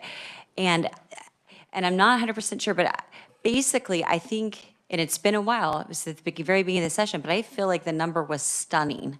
The amount of money that is not being collected, and then of course that adds the burden on everybody else, because we will be paying it, and the schools never stop spending money, it always goes up. So when we take large districts out for 20 years, so I don't know if there's a possibility or a way we can look at that, or I can ask JG for research so that we can understand the total fiscal impact of TIFs in relationship to what they would be paying in mills for property tax to those school districts. And I think we also have a transparency website that all that is supposed to be on, but it's really not. Senator Olson. You know, sometimes I just feel like we're at war with development here. You know, I'll give you an example. White Lakes Mall right here in Topeka. If you don't use one of the tools, there's about 7 or 8 tools to redevelop that. Someday it's going to get redeveloped. It's just going to be sitting there with no property tax generation, blighted, and a useful piece of property. But once again, you know, not every district, TIF district is successful. You're right. But at the same time, not every business is successful. Not every deal is successful that we do in this building. And, you know, if it serves a public need and good, I don't have a problem if someone develops that and makes a little bit of money. I hope they do. But I just think sometimes we're up here, all we do is audit every program all the time. And I mean, what are you expecting to get at that we've, you know, taken a piece of property that wasn't developed or was blighted? Because most of these TIFs are in a place like where White Lakes Mall is. Then, you know, you want that redeveloped, don't you? I mean. I think we certainly do, and of the development tools that are out there, TIFs have something that have some components that I think make me like them better than others. I like the pay-as-you-go aspect of it. I think that protects taxpayers. But at the end of the day, I still also think that we need to make sure that we're getting out of them what we thought we would get out of them, because when I see school districts say, I thought this was really going to help. I thought we were going to get jobs here that brought people to Kansas, that we were going to increase property values in other parts of our city by bringing people here, and we were going to be made whole or even benefit from this. And they're feeling like that's not what's happening. I think we need to ask the question. Yeah, I don't have a problem asking the question. I think we just ask it almost all the time. I mean, I've seen stuff on TIFs, if not in this committee in Commerce, and a lot of committees, but I mean, it's just, it's another audit. I'm all right with it. I think it's gonna prove our point that a lot of these blighted areas get redeveloped. You know, we got a handful of tools, and without these tools, guess what? It'd just be that mall and someone waiting to put hundreds of millions of dollars into that. And, but I mean, you know, we can do the audit. Thank you. Any further questions? Seeing none, we'll go with Representative Turner next. Thank you, Mr. Chairman and committee, for being able to say a few words about this. Kristen gave me a heads up. As I was doing some research on a bill, I learned through Don McNeely of the Kansas Automobile Dealers Association that there was an audit done back in 2003, and that proved to be very valuable to the work that I was doing. But I also, you know, thought that audit was a very worthwhile piece. That audit looked at how well the state was collecting sales and use taxes on vehicle sales, and that's significant to the state because in -- sales and use taxes was the largest single source of revenue to the states. It actually passed up individual income tax. So it was 42% of the total revenue that came to the state, and vehicle sales were 12% of that. So it's a pretty good slice, probably in a single kind of a look. Secondly, as you may know, Kansas collects sales tax on vehicles through dealers. So dealers are required to collect the sales tax on the vehicles that they sell and remit them to the state. For private sales, the buyer goes to the county treasurer and pays that tax when they register the vehicle. So that 2003 report was a great resource, not only for me, but it also contained some significant findings. You know, they found that the Department of Revenue's efforts to ensure that dealers are remitting all the taxes they collected weren't as effective as they could be. They found that some small in-state dealers, and you know, these are the car lots that you see on every corner, I would assume there were smaller ones, weren't remitting all the sales taxes that they actually owed and collected. One of them owed $300,000 in unpaid taxes for vehicles sold the 2 prior years. Third, the audit found some instances, and this gets to your question, Representative, found some instances where sales tax exemptions were claimed and allowed inappropriately. And of course, this is focused more on the vehicle sales world, so I don't know that ATVs would have been caught in that. But it does talk about misuse of exemptions. And then lastly, it found that on these private sales, nearly half of the vehicles they looked at like 80 vehicles, and the vast majority of them were being sold for what appeared to be significantly less than fair market value. I'm talking $10, $100, people don't want to pay sales tax. And so anyway, they found at that time that had these things been reported accurately, it would have resulted in another $7 to $13 million in sales tax revenue to the state. So that audit was 20 years ago. Car buying and selling has changed greatly, of course. Now we've got TrueCar, we've got Vroom, Carvana, WeBuyAnyCar.com. So the questions about have our systems and processes and controls actually kept up to date to ensure we're getting the correct sales taxes on those. I think it's worth another look, both at the original intent as well as given all the new entrants to the markets and making sure we're getting what we're due in terms of sales and use tax. So with that, I'll stand for questions. Committee, any questions? Representative Probst? I don't have any questions necessarily, but I'm intrigued by this one because I do suspect, even outside of ag, that there are exemptions that are being misused in not just ATV sales, but vehicle sales as well. Any further questions? Seeing none, thank you, Representative. Chairman Hoheisel. We've got 4 audits, so you can kind of talk about them all if you'd like, and then we'll ask. Thank you, Mr. Chair. I wasn't actually planning on speaking today, but that's fine. I can. I'll basically speak on actually audit review 1, 2, 3, and 4 came from the Joint Committee on Pensions, Investments, and Benefits. Mr. Chairman, you were a part of that committee. I was not on that committee last year. I do chair it this year, but I was not on that committee last year, so I can't really speak to these audits. Just looking at them, they're all worthwhile audits that should be considered.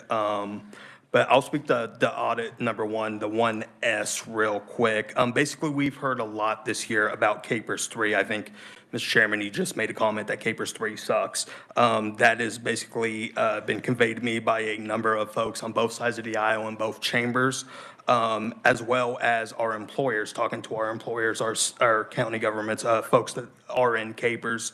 That Capers 3 is a problem. It's a problem with recruiting. It's a problem with retention. So, I thought I worked with the Capers staff that let's have an overview and audit of Capers 3. Let's compare it to other plans that are out there, measure it against key metrics and see what we're missing. If there's anything that we can fix within Capers 3 to help, because, when we're talking about, a work shortage within our state government, this is part of the solution. So I figured let's run this audit and see if we can get any traction on that. And with that, Mr. Chair, I'll stand for any questions.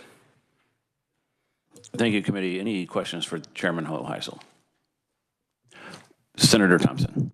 Thank you, Mr. Chair. With regard to number 3, since you're talking about 3S, I think, I seem to hear a lot from my police force and people like that who want to be integrated with Capers. So I think that's a worthwhile look.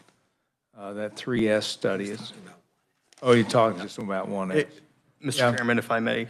Yeah, I do. We've had discussions about corrections employees and moving them over to police and fire. There is a proposal this year before the legislature to do that. So that's a discussion that has been ongoing.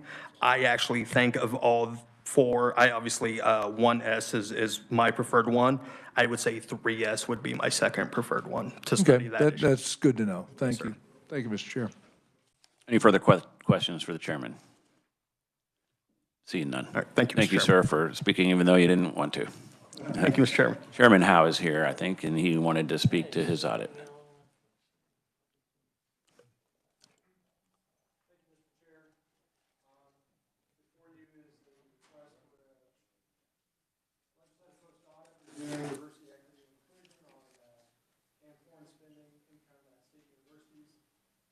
This is something that higher education. I apologize. Should I start over, Mr. Chair? Go ahead. Okay. So the request for an audit to review diversity, equity, and inclusion and foreign spending or foreign income at state universities is something Higher Education Budget Committee, myself, tried to pursue this session.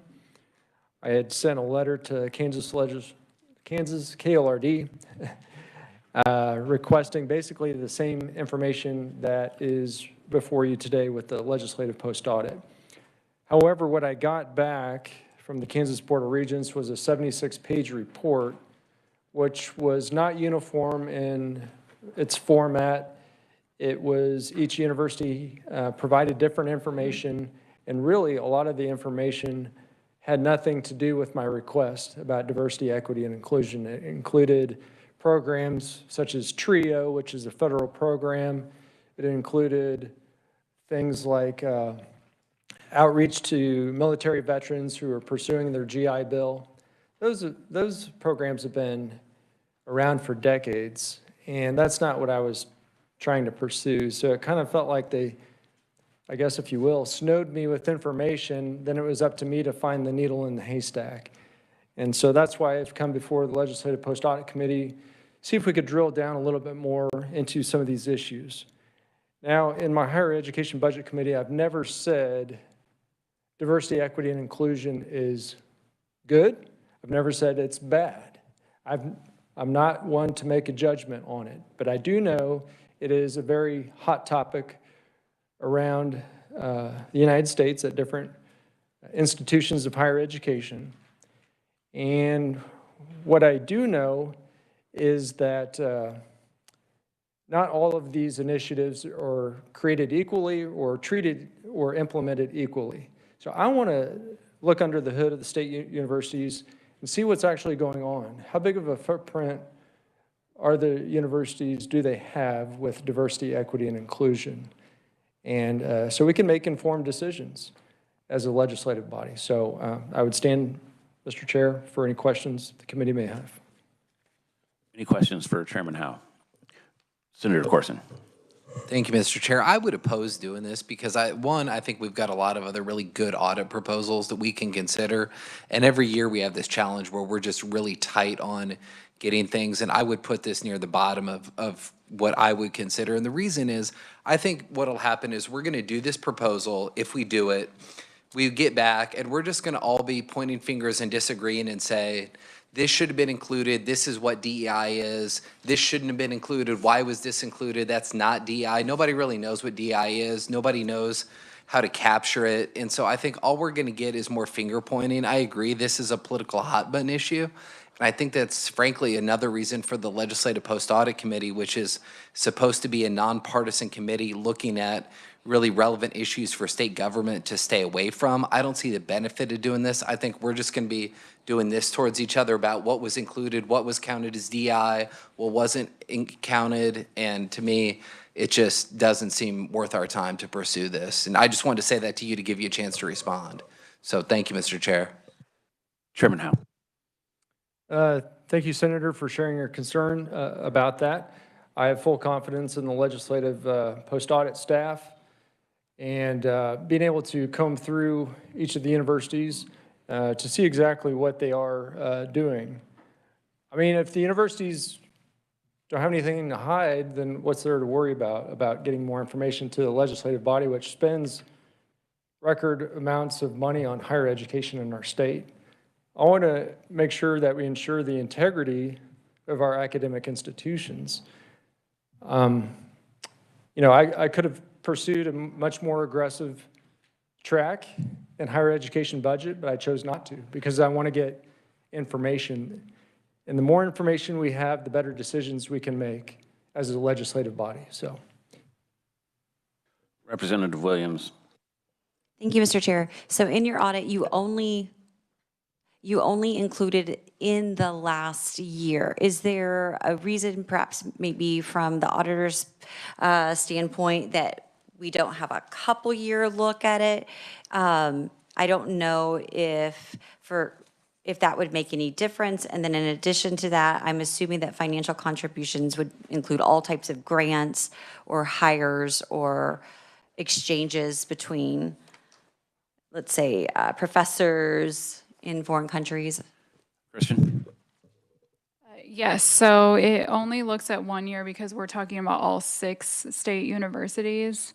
So to look at, we thought both of those topics for all 6 state universities is just a way to try and keep it from growing. Okay. Very large, and yes, you are correct that we are thinking that there's a federal requirement that universities report certain information about foreign income. And so it's over $250,000 or more. So we would actually be looking at that, and then also things that are beneath that threshold. But it would include or could include things like, money that comes from international alumni, monetary gifts, contracts, sponsorships from foreign companies. Okay. All of that. I appreciate that. And then just a couple quick comments. Number one, I think diversity, equity, inclusion, it does have many synonyms, but I think those synonyms, you could get a set of them and they would be easily recognizable.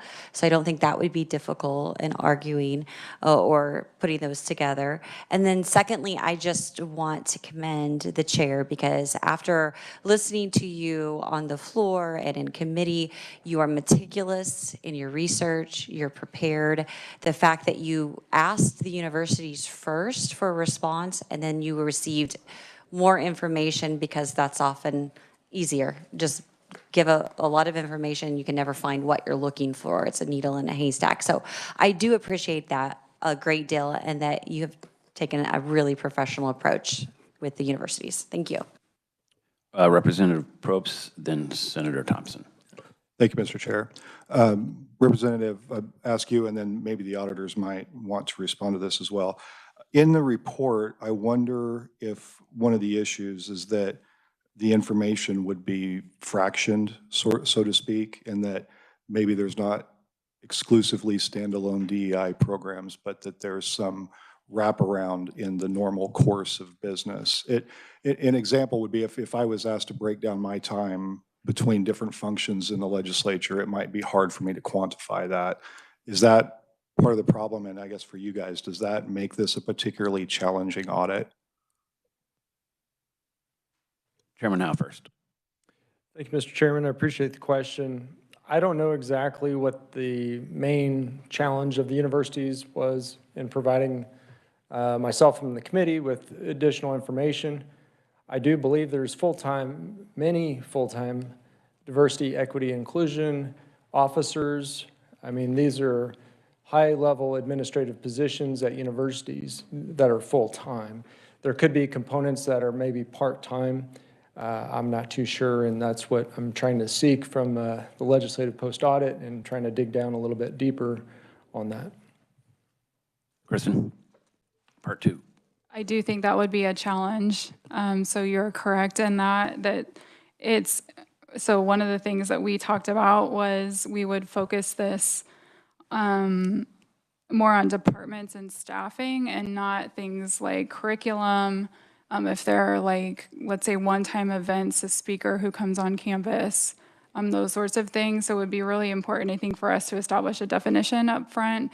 But then there is a big component of this that would rely on universities reporting to us what that is, because I don't think there's going to be like an accounting system that has that as a category where we could just independently pick it out. So there is going to be some amount of having to figure out what a definition is that makes sense to everyone across the board. Senator Thompson. Thank you, Mr. Chair, and thank you for bringing this. I think this is very important. The only suggestion I would have is, if we're just focusing on staffing, it would be interesting to know, are we adding staff? Because I think all of these universities now have a DEI officer or an administrator, and it would give us an indication of whether or not they are increasing their budget toward these types of programs. In fact, it's kind of ironic.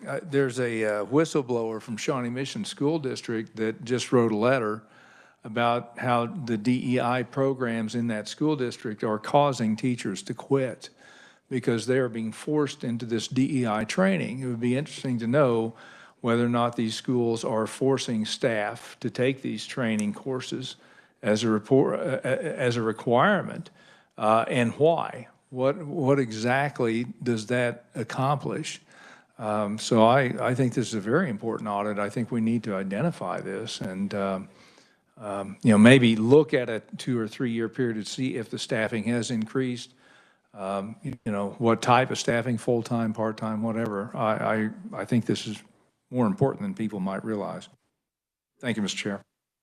Senator Ware. Thank you, Mr. Chair.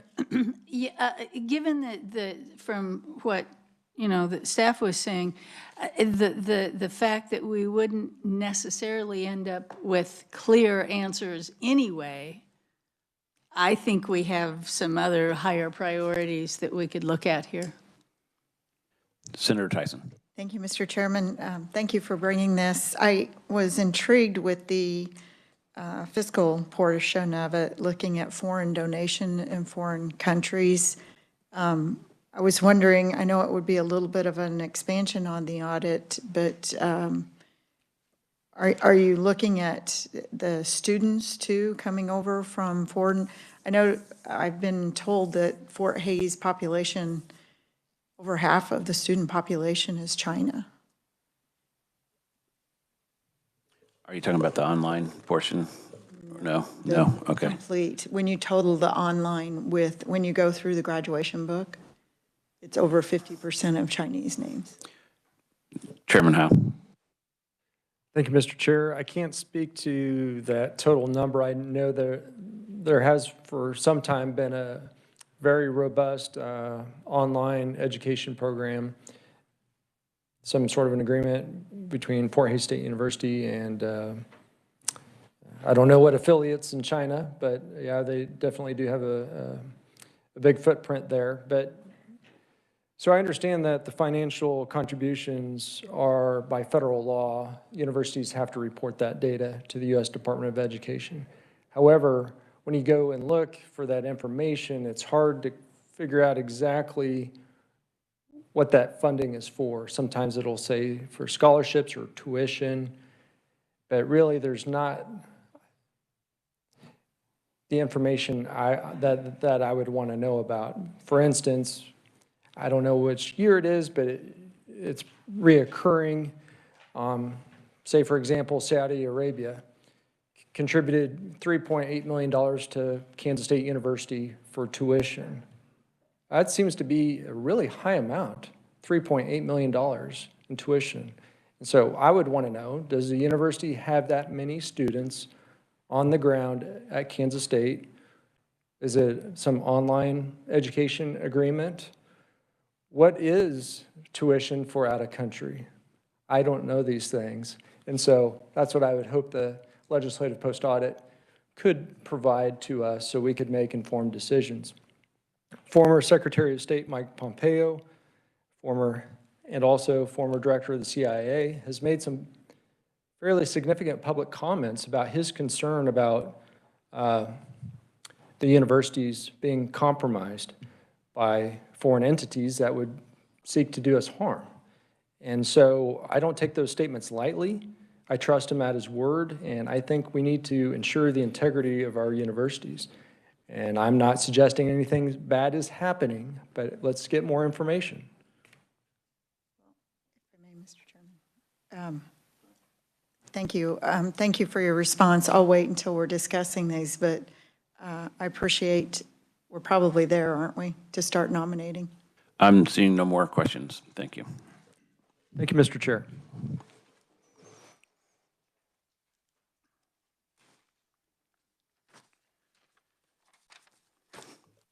All right, so we're to the selection process.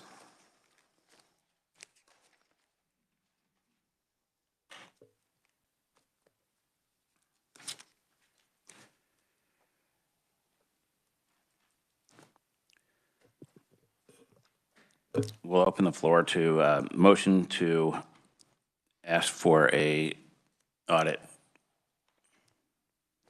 Senator Olson.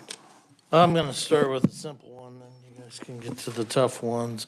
My majority leader wants to take a look at the division of budgets and their fiscal notes. So I'm going to say 6L. Support my majority leader. So I spent all day yesterday and all day today in appropriations on the omnibus budget, and a lot of the things that we discussed today were huge fiscal notes on some of the bills that have passed this year. And I think Senator Alley or Leader Alley is onto something here, and we probably want to take a good look at that. So I would agree with that. Any other further comment? Senator Thompson seconded it. Yeah, I second that, and I beat you to the punch on that one. I think this is important. We rely a lot on these fiscal notes, or sometimes it's a guess, but I think it's very important to know what kind of impact it's going to have on the state. So I think it's an important audit, and I would second that, obviously. I think it's important to look at ourselves. Senator Olson. Thank you, Mr. Chairman. I think it's important that we look at ourselves, and I think this is something we probably should do every so often. You know, it doesn't matter who's there. I've had fiscal notes that were just crazy, and then ones that made no sense on the other side. So no, I believe in this one. Any further Representative Probst and then Williams.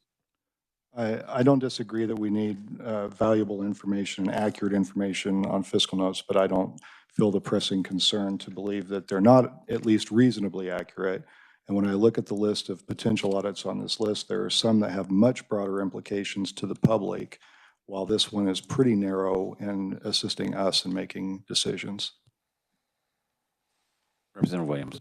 Thank you, Mr. Chair. So the time frame was punched out. So can you tell me real quick? I don't remember from online.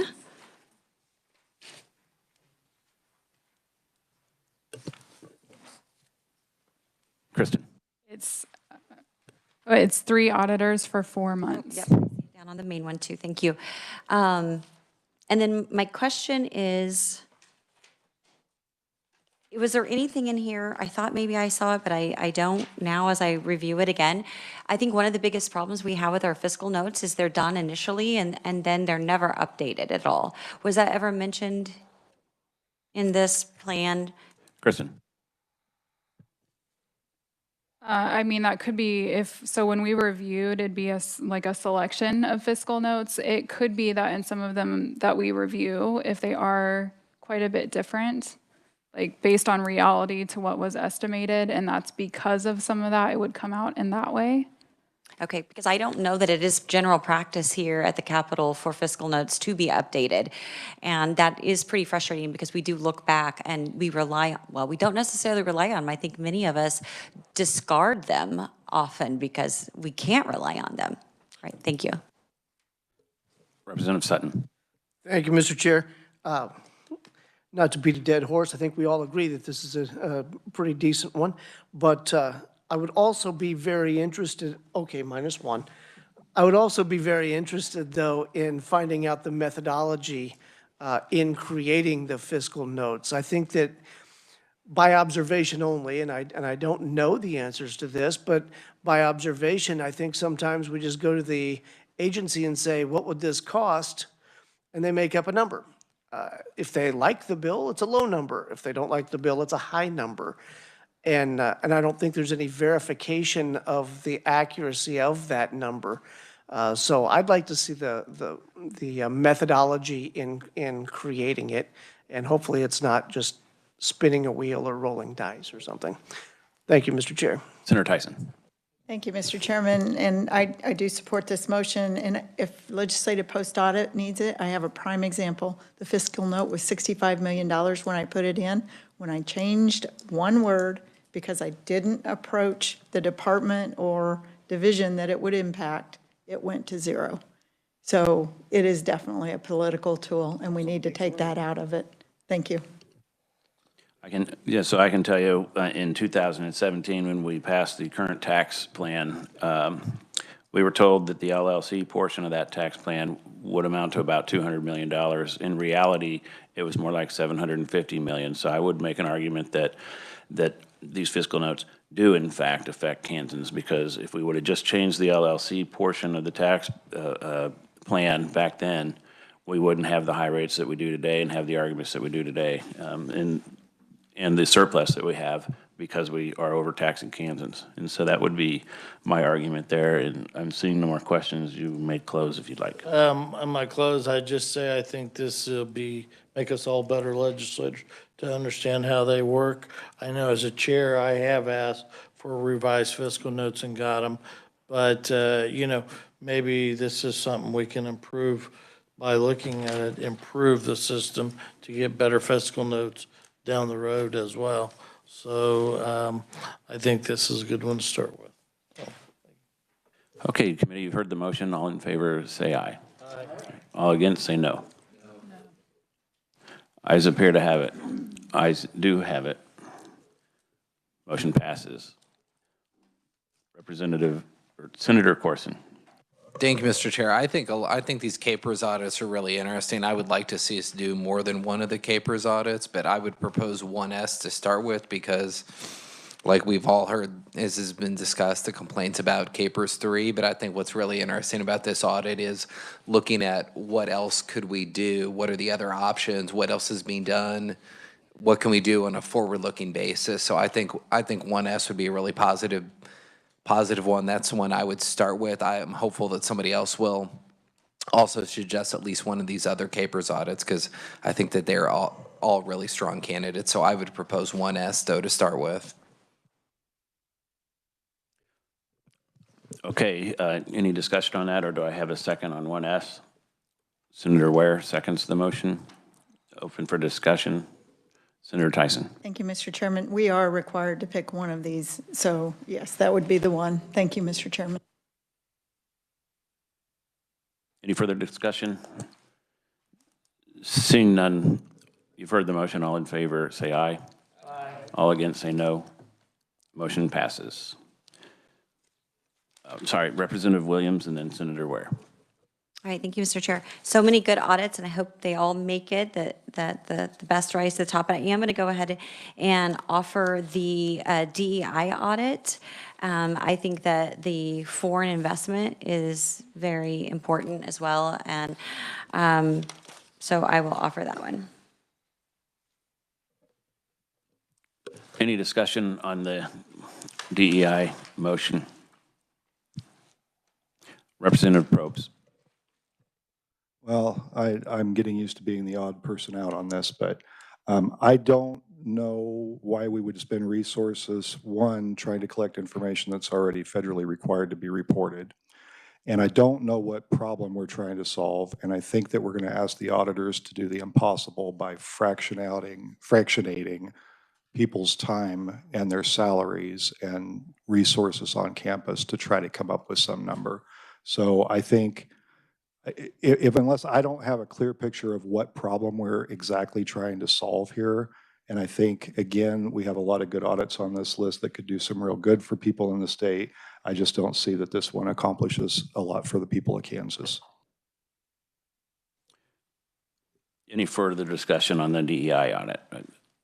Thank you, Mr. Senator Chairman. Tyson. Thank you, Mr. Chairman. I wholeheartedly support this audit, especially with the financial, and it is a major issue with security.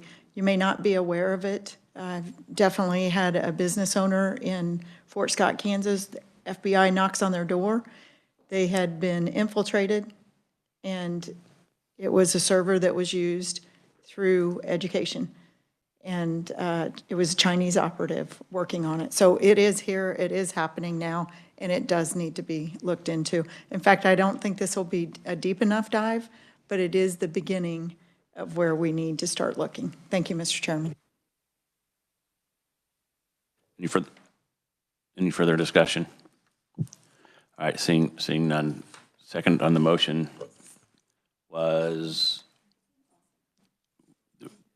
I know we need a second on the motion. I was out. Was that Senator 9L? Thompson. 9L? The DEI audit, yes. Yes, I'll second that. You've heard the motion. All in favor, say aye. Aye. All against, say no. The ayes appear to have it. The ayes do have it. Senator Ware. Motion passes. Senator Ware. Yeah. Yeah, we're ready to go on to the next one. You know, I've been hearing, there are really a lot of good opportunities here in the Capers grouping, and there's no reason why we couldn't do more than one. Is that, I'm correct in that? Yes. I have been hearing for all the time that I've been in the legislature, and I don't think it was a new idea then, that we really need to look at a cost of living adjustment for the Capers folks. That's overdue.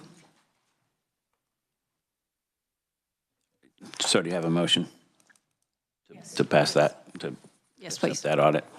Do I have a second on that motion? Representative Probst, any discussion? Representative Williams. Thank you, Mr. Chair. With one Capers audit that has already been selected, I know for personally, I would like to hold off on choosing another one, especially because we have had legislators, including Representative Ballard, who is not here. They have taken the time, they have been here on issues, and I would like to give them that opportunity, or give our committee the opportunity to select from our legislators before going to an additional Capers audit when we're already selecting one. So I will be opposing. Senator Corson.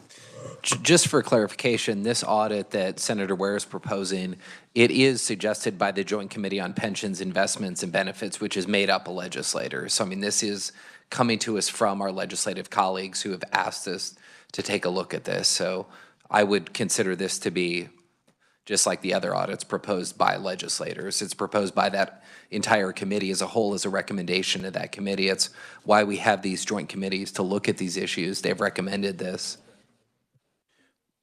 Yes, sir, I agree with you. And the chairman was just here, and he had two of the audits that he referenced were most important, and this one was not listed on that.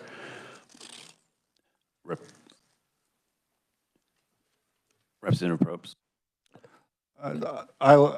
Of the other Capers audits, this is the one I like the most. I think there's probably other ways of 3S. There's probably other ways of getting that information.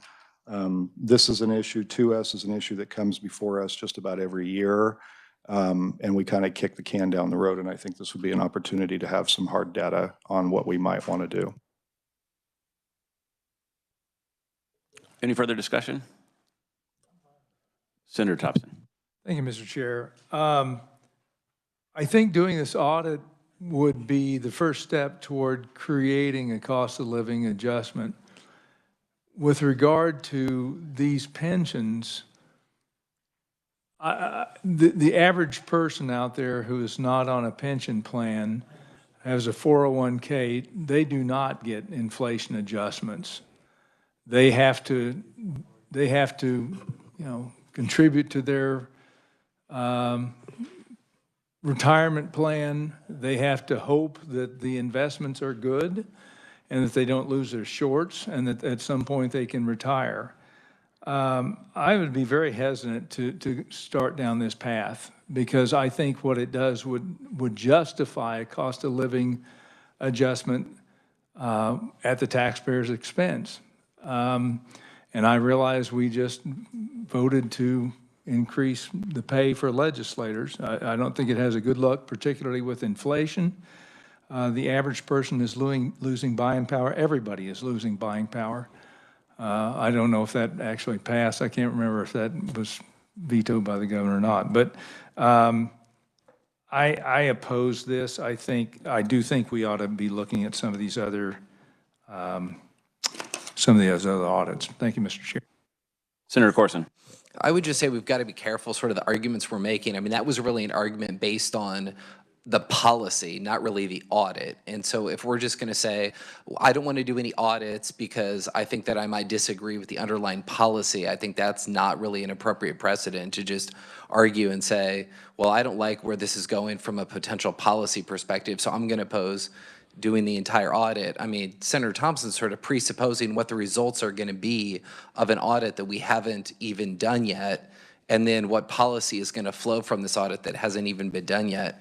So I just don't want to see the committee be in a position where we say, well, we're only going to do audits that support policies that I have already decided that I like, and I'm going to oppose audits that I think are going to support policies that I don't support. I think we need to stick to the merits of the audit, and I think it would be very meritorious for us to at least have this information, and then we can argue the policy about what we do once we have that information. Yeah, sir, I think you make a good point there. And if we're going to make a predisposed decision on what the audit's going to come back with, I would venture to guess that it would come back that these are defined benefit plans that people signed on for, and they're very underfunded. And if you do a cost of living adjustment at the taxpayer's expense, you're going to increase that debt by quite a bit. And so if we're going to take guesses on how it's going to come back, I would say that that would be one of the main things that would come back out of the audit. Senator Olson. Thank you, Mr. Chairman. Go back Senator Thompson's comment. I didn't vote for the pay raise, but that's another story. You know, in 2012, I believe it was, the state was in a wreck, right, financially, or in that time frame. We redid capers. You know, we seen budgets that were $600-700 million short. And, you know, you guys, I think you guys are kind of feeling fat and happy the way you talk about redoing capers. That's probably not a good choice of words. But, you know, I don't have a problem looking at this audit. I have to, though, I believe the responsible thing I did for Kansas back then was to vote for Tier 3. I didn't only do that, I took that model and I took it to my local water utility when I was chair. And I know what it did before I left there. And the difference was it was basically fully funded in that tier group of them new employees. And I bet you when you look in Tier 3, it's fully funded. Now, if people don't want Tier 3 capers, they don't have to sign up for it. They've got other choices. There's a lot of options in the world, a lot of smart people, how to invest their money. It's just an option. And I think we've got to be careful that we the funding gap will just, you know, grow like crazy. Now, out of respect to my colleagues on the other side, this is something that's passionate to them. I don't have a problem with looking at it and seeing what it costs. I kind of wonder, you know. I might use it in debates on the other side of you and in other ways. So, but I mean, I'm just showing you the respect. I don't have a problem with it in that aspect, but I'm probably going to be voting when final action on any capers bill the other way. Representative Probst. I just wanted to address that because that's actually a beautiful point, and a beautiful thing about audits and data is that if you have the information, you can use it to validate the point that you have depending on the data that you come in. And so it kind of goes to Senator Corson's point that if we want the information, the assumption is that we're going to use it to say this would be a good thing to do, but it's equally as likely that you'll be able to use that information to say this is why we should not. Seeing no further discussion, Senator Wary, close. Well, again, this is something that has been ongoing for such a long time. I think it's time to really dig into it and look at it and see what we find. You move the motion? I move my motion. Seconded by Representative Probst, right? All right. You've heard the motion. All in favor say aye. Aye. All against say no. Ayes appear to have it. Division has been called. All in favor, raise your right hand. All against, raise your right hand. Same sign. 4-4. Motion fails.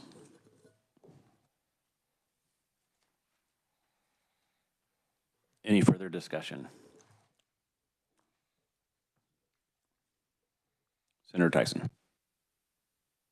I would like to support 7L. I'll make that as in the form of a motion. I think we should look at these TIFs. In fact, if I didn't think it would blow it up, I would add IRBs to the audit. And it has been since, the 1990s, since the last audit on TIFs.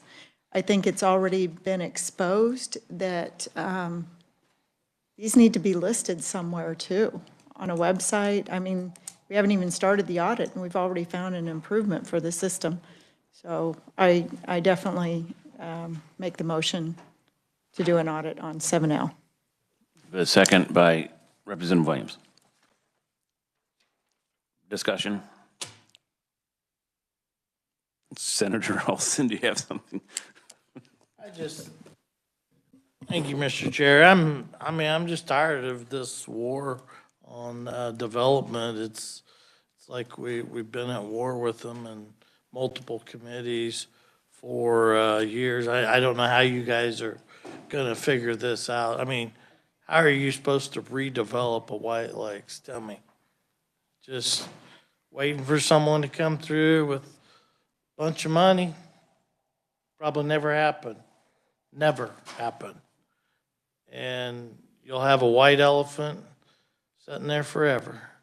And, you know, there's very few tools. We're getting a few tools in the box now that can start some development in this state. And I don't know. To me, I don't have a problem. I see the TIFs in my local area. I bet you Representative Sutton's probably got one or two down there in Gardner or more. And I know his city council, pretty conservative. You know, I know they know how to manage your property tax down there very well. I just think here again, you know, we're just getting into the weeds on this, but I'd love to hear how Chris is going to audit this and all the TIFs across the state. I think be a big waste of time, but go ahead. Representative Williams. Thanks, Mr. Chair. Well, I respectfully disagree. It's not a war on private developers at all. It is taxpayer money, and when you receive taxpayer money, there is a higher threshold of expectations. I don't know about you, but I know most businesses and people that make an investment, they always look at their return. They don't do something if it's not going to have a return. And the but-for element can be argued all day long with incentives that but-for, I will do this. And in addition to that, TIF, along with CIDs, community improvement districts, which take sales tax dollars, which are also prolific, they don't necessarily report back in the same manner. We don't have any idea of what's happening with them, and the developers can, you know, it just needs to be a more transparent process for number one. And there was one other point that was to say, Kansas City metropolitan area, just looking it up, is one of the most prolific places for TIFs. And I do think the public isn't even aware sometimes when they go into a TIF or a CID and they have an extra 1 or 2 pennies. That's not right. And we as taxpayers have to be responsible for that and everybody should be making a good investment. And by the way, what I forgot to say is TIFs are not just for blighted areas. It can be any area, and if you go to Wichita, you're going to see some pretty nice areas that didn't need a TIF but have a TIF, and they were not blighted. Senator Thompson. Thank you. Just to tack on to that, is it government's duty to ensure a mall survives? I see all sorts of malls across our area, across I think Metcalf South went out of business because the stores there were no longer necessary. So I agree with this. I think we need to be very judicious about how we utilize TIFs and knowing what, how many are being utilized, whether or not they're effective, I think it's very important. It's not government's job to direct the free market by subsidizing one developer and not another. And so I think this is very important. I support it wholeheartedly. Thank you, Mr. Chair. Any further discussion, Senator Olson? Number one, the metro is a big area. There's Missouri and Kansas, and they do pretty frequently use them on the Missouri side. Number two, Metcalf South was knocked down, and I believe it was the CID was used there to put apartments and, home improvement stores and a different mix of what was there. That corridor had become dead and stale. It is now had more construction in that area, and it's, I won't say what it once was, but it's a lot stronger area. So, I mean, you can take it, but they're building apartments there too. There's gonna be more bodies. This is property, it's just either vacant, not having any taxes paid on it, or in disarray. And, they eventually knocked down Metcalf South and utilizing the area. And, in the future, it's gonna put off probably a lot of tax revenue for a state, county, city. But there again, I mean, we're just at war with our developers, and they'll just, in Kansas City, look at the hot spots right now. It's not the Kansas side. The Missouri side, Liberty, you go up to Liberty, and it's just incredible. And so, I don't know, it's just my opinion. Any further comment? Seeing none, Senator, Tyson, you may close. Thank you, Mr. Chairman. In my industry, we have to do ROIs all the time, return on an investment, and that's what I see this report as, a return on investment for TIFs. I move my motion. Thank you. Committee, you've heard the motion, seconded by Senator Thompson. All in favor, say aye. All against, say no. Division's been called. All in favor, raise your right hand. All against, same sign. Chair votes aye. Motion passes.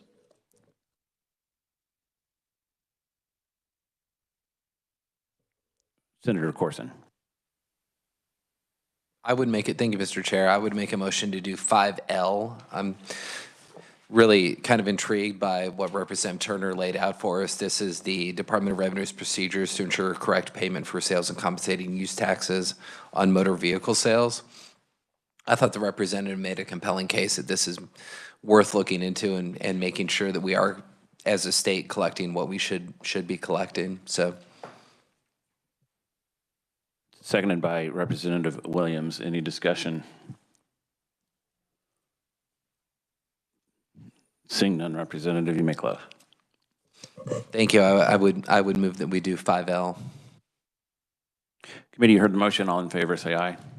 Aye. All against, say no. Motion passes. Question, Mr. Chair. How many have we? Senator Ware. We've got 5. And so a maximum of 2 more is what we're talking about? Okay.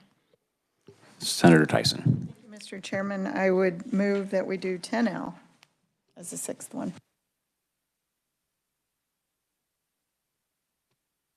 And you would like to make that motion, since it is your request.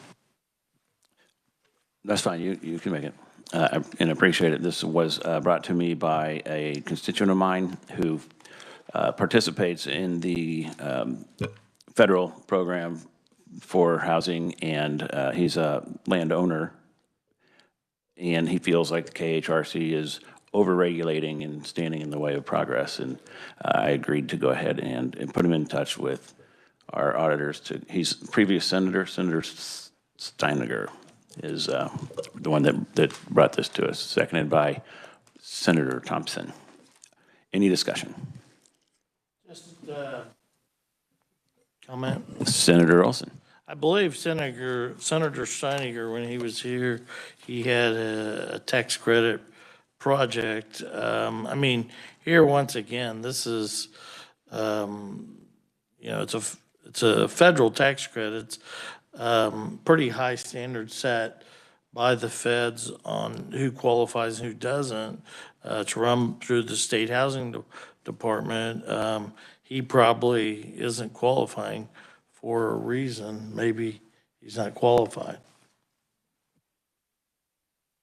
Yeah, that very well could be, but anytime that we get complaints about the government standing in the way of progress, we probably want to take a look at that. Any further discussion? Senator Thompson. Thank you, Mr. Chair. Yeah, I know in our area, we're actually seeing some of these low-income housing converted to just regular apartments. We're actually losing some. So it'd be interesting to know, what kind of an effect this is having on the availability of those things as well. So I support this. I see no further discussion. Senator Tyson. Thank you, Mr. Chairman. I move my motion. Committee, you've heard the motion. All in favor, say aye. All against, say no. Motion passes. Representative Probst. Unless somebody else has this on their list, and then I'll gladly stand down, but I'd like to propose 8L.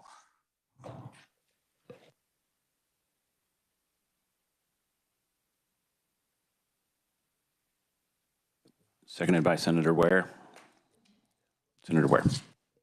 Actually, that was going to be my next move as well. And honestly, I agree with Representative Williams earlier saying that there are so many good ones here, and specifically mentioning this one, and it was already on my list.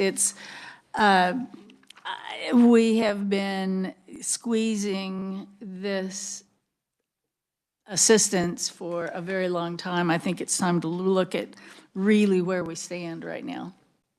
Thank you. Senator Tyson. Thank you, Mr. Chairman. I do think it's important. I just want to make the committee aware it is our last option. Senator Thompson. Yeah, and the one other thing I would note is that we just had an audit presented to us on DCF, and there was no conclusion on, how, with regard to the child assistance. And I'm just worried that this may end up with the same sort of result, unlikely to produce maybe a clear result. So just one thought. I think it's good to look at. I just don't know what we're going to find out.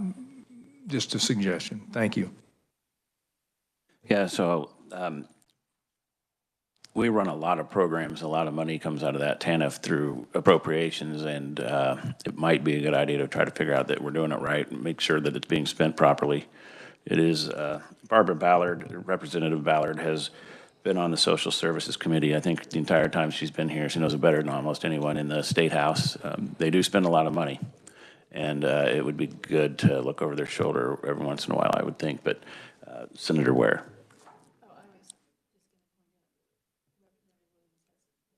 Representative Williams.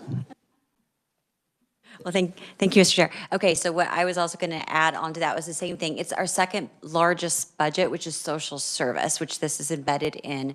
So we should have a better understanding of that. Number two, I know that even through K-12, there are communities and schools. I think there's a couple million that goes to community and schools through TANF. I think there's mental health programs that use TANF. It was mentioned here, Boys and Girls Club. I don't know to the scope of breadth, but I would like to know how historically it has been used, and I think that's going to be part of what you'll be providing, correct? So I think that would be helpful information so we can make better decisions in appropriations. Thank you. Senator Tyson. Thank you, Mr. Chairman. There's been talk of fraud and abuse in some of these systems in the past. I would ask post-audit if you could expand to take a look at the fraud also with this program. Would that be part of the scope? The reason I ask that is we've heard on Medicaid, Medicare, of millions of dollars being abused. And so I think we might need to take a look at that with this program also. Is that something that would be part of the audit as it stands, or could be added relatively easily? Chris? Thank you, Mr. Chair. It is not part of the audit as it stands. As it stands, it's the funding change over time, the program is funded over time, and outcomes. So it's not looking at applicants or any fraud, any specific payment type thing. What did you want to add?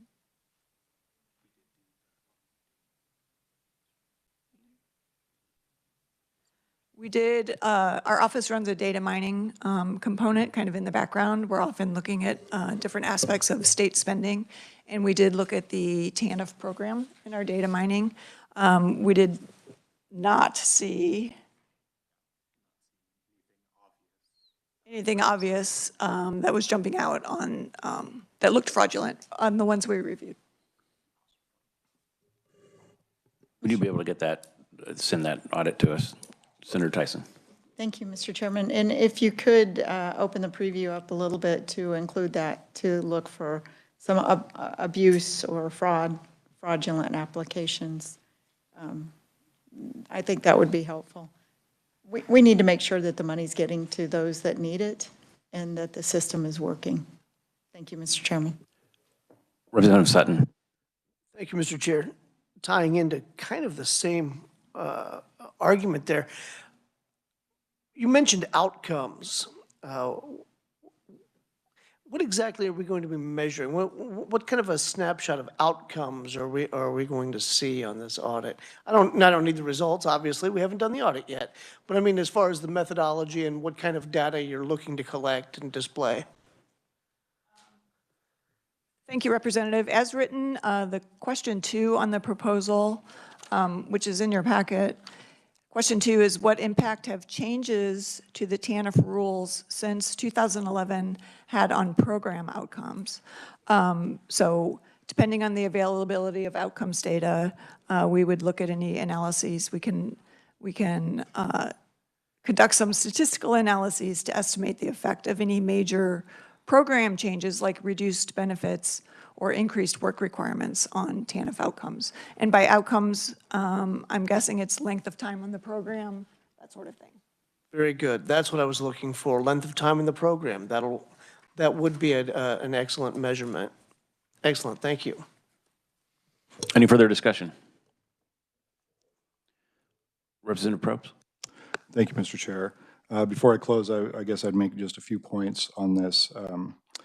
I think this audit provides us, we sometimes make these changes and they carry assumptions on our behalf of what the outcomes will be when we make these changes. And this is a good opportunity for us to get hard information about whether the outcomes we presumed actually occur. So that's one reason I think it's important. The DCF, child support enforcement, was mentioned previously, and I would argue that there's probably, in that population, there's probably some overlap between people that are receiving TANF funds and people who aren't receiving proper child support. So I think this is an important body of people to look at. And then when we talk about fraud, and I have some pause with looking at fraud because that's getting down into a pretty granular level, but I would say another reason to look at this and look at the outcomes has less to do with individual fraud and more with the growing body of work across the nation about abuse in the TANF program from people who siphon off TANF money for programs that aren't actually doing the thing they're supposed to do. I think if we're going to look at fraud, that's the more important thing to look at, but I would also argue that's a separate audit. So with that, I would encourage support of this audit and close my amendment, close my motion. Who seconded the motion? Where, Senator Ware, did you have something to add, Chris? Thank you, Mr. Chair. If in the motion, if you would clarify if the motion is for the audit as written, or if the audit is going to be modified by the committee, your preference is to include some sort of fraud component. If you could clarify that, that would be helpful. And if that is the case, we'll have to do a little work and come back with you, come back with a new time estimate. Okay, Representative Probst, would you add a high-level fraud alert type thing to that? I mean, I guess I'm open to what the committee wants, but my preference would be to leave it as written. But if there's objection and we want to try to include the fraud component, but I think if we're really going to look at fraud, that's a pretty heavy lift to try to include in this audit. All right, so no. Then, okay, go ahead and close. I close on my motion. All right, you heard the motion. All in favor, say aye. Aye. All against, say no.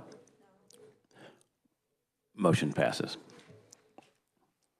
Committee, that's 7 audits out of 7 audits, and I think we did some pretty good work here and made some good choices. I think all the legislators' proposals were satisfied. Senator Tyson. Thank you, Mr. Chairman. I'd like to follow up with that because he just proved we need fraud looked at because he said it's a heavy lift to add it to the audit. So therefore, we need the fraud looked at. I know we lost the motion. I just want to make that on the record. Thank you, Mr. Chairman. Right, and so I think what we need to do is have an audit drawn up for that type of a deal on a separate audit and consider that next month. So if you would get with Chris to have that done, we can take a close look at that and maybe even replace one that we've already approved. And with that, we need to choose the most important one and the least important according to the committee, so that in the case one has to drop off, one will drop off. And so I'm open to suggestions on how to do that.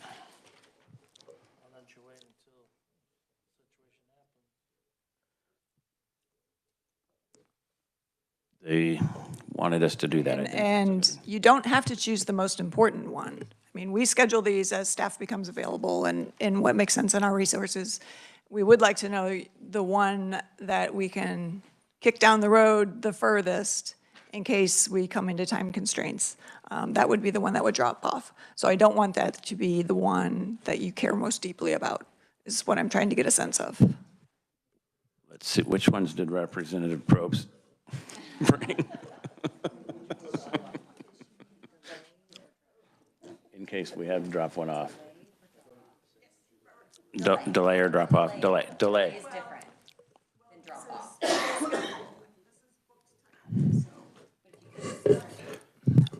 Yes, right. Right. So there were a couple that we voted on that were by division and close. We probably need to choose one of those. Which two? Go ahead, Senator Tyson. Thank you, Mr. Chairman. I would suggest that the order that they were nominated in is probably the higher priority for the committee. I mean, thank you, Mr. Chairman. We kind of called on people randomly. I'll start with that. Mine was first. Yeah, Senator Ware. Well, the order of how they're nominated is pretty arbitrary. I think that's not really a way to make a choice.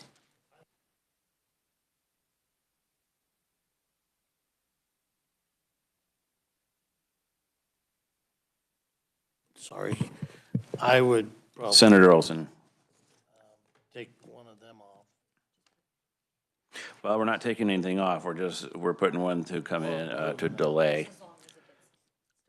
Right. So That stuff's on a skip.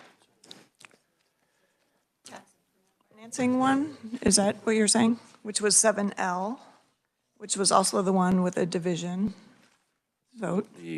There was 2 of those. Then the one, The Estes one and we got 10L. 10L is the If one. you want to do yours, then go ahead and put Tar Waters Estes at the end. I don't have any problem with 10L if you guys want to take a vote on that. Mr. Chairman, I would take 10L. I think everyone would.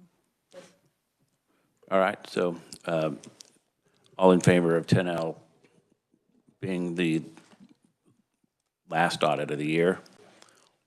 And motion from Senator Tyson, second by Senator Ware. All in favor, say aye. All against, say no. All right, I think that's all we needed to do. And I appreciate everybody's hard work on this, and thanks for taking the time to reschedule this so that we can make important spending decisions in the other room. Thank you. We're adjourned.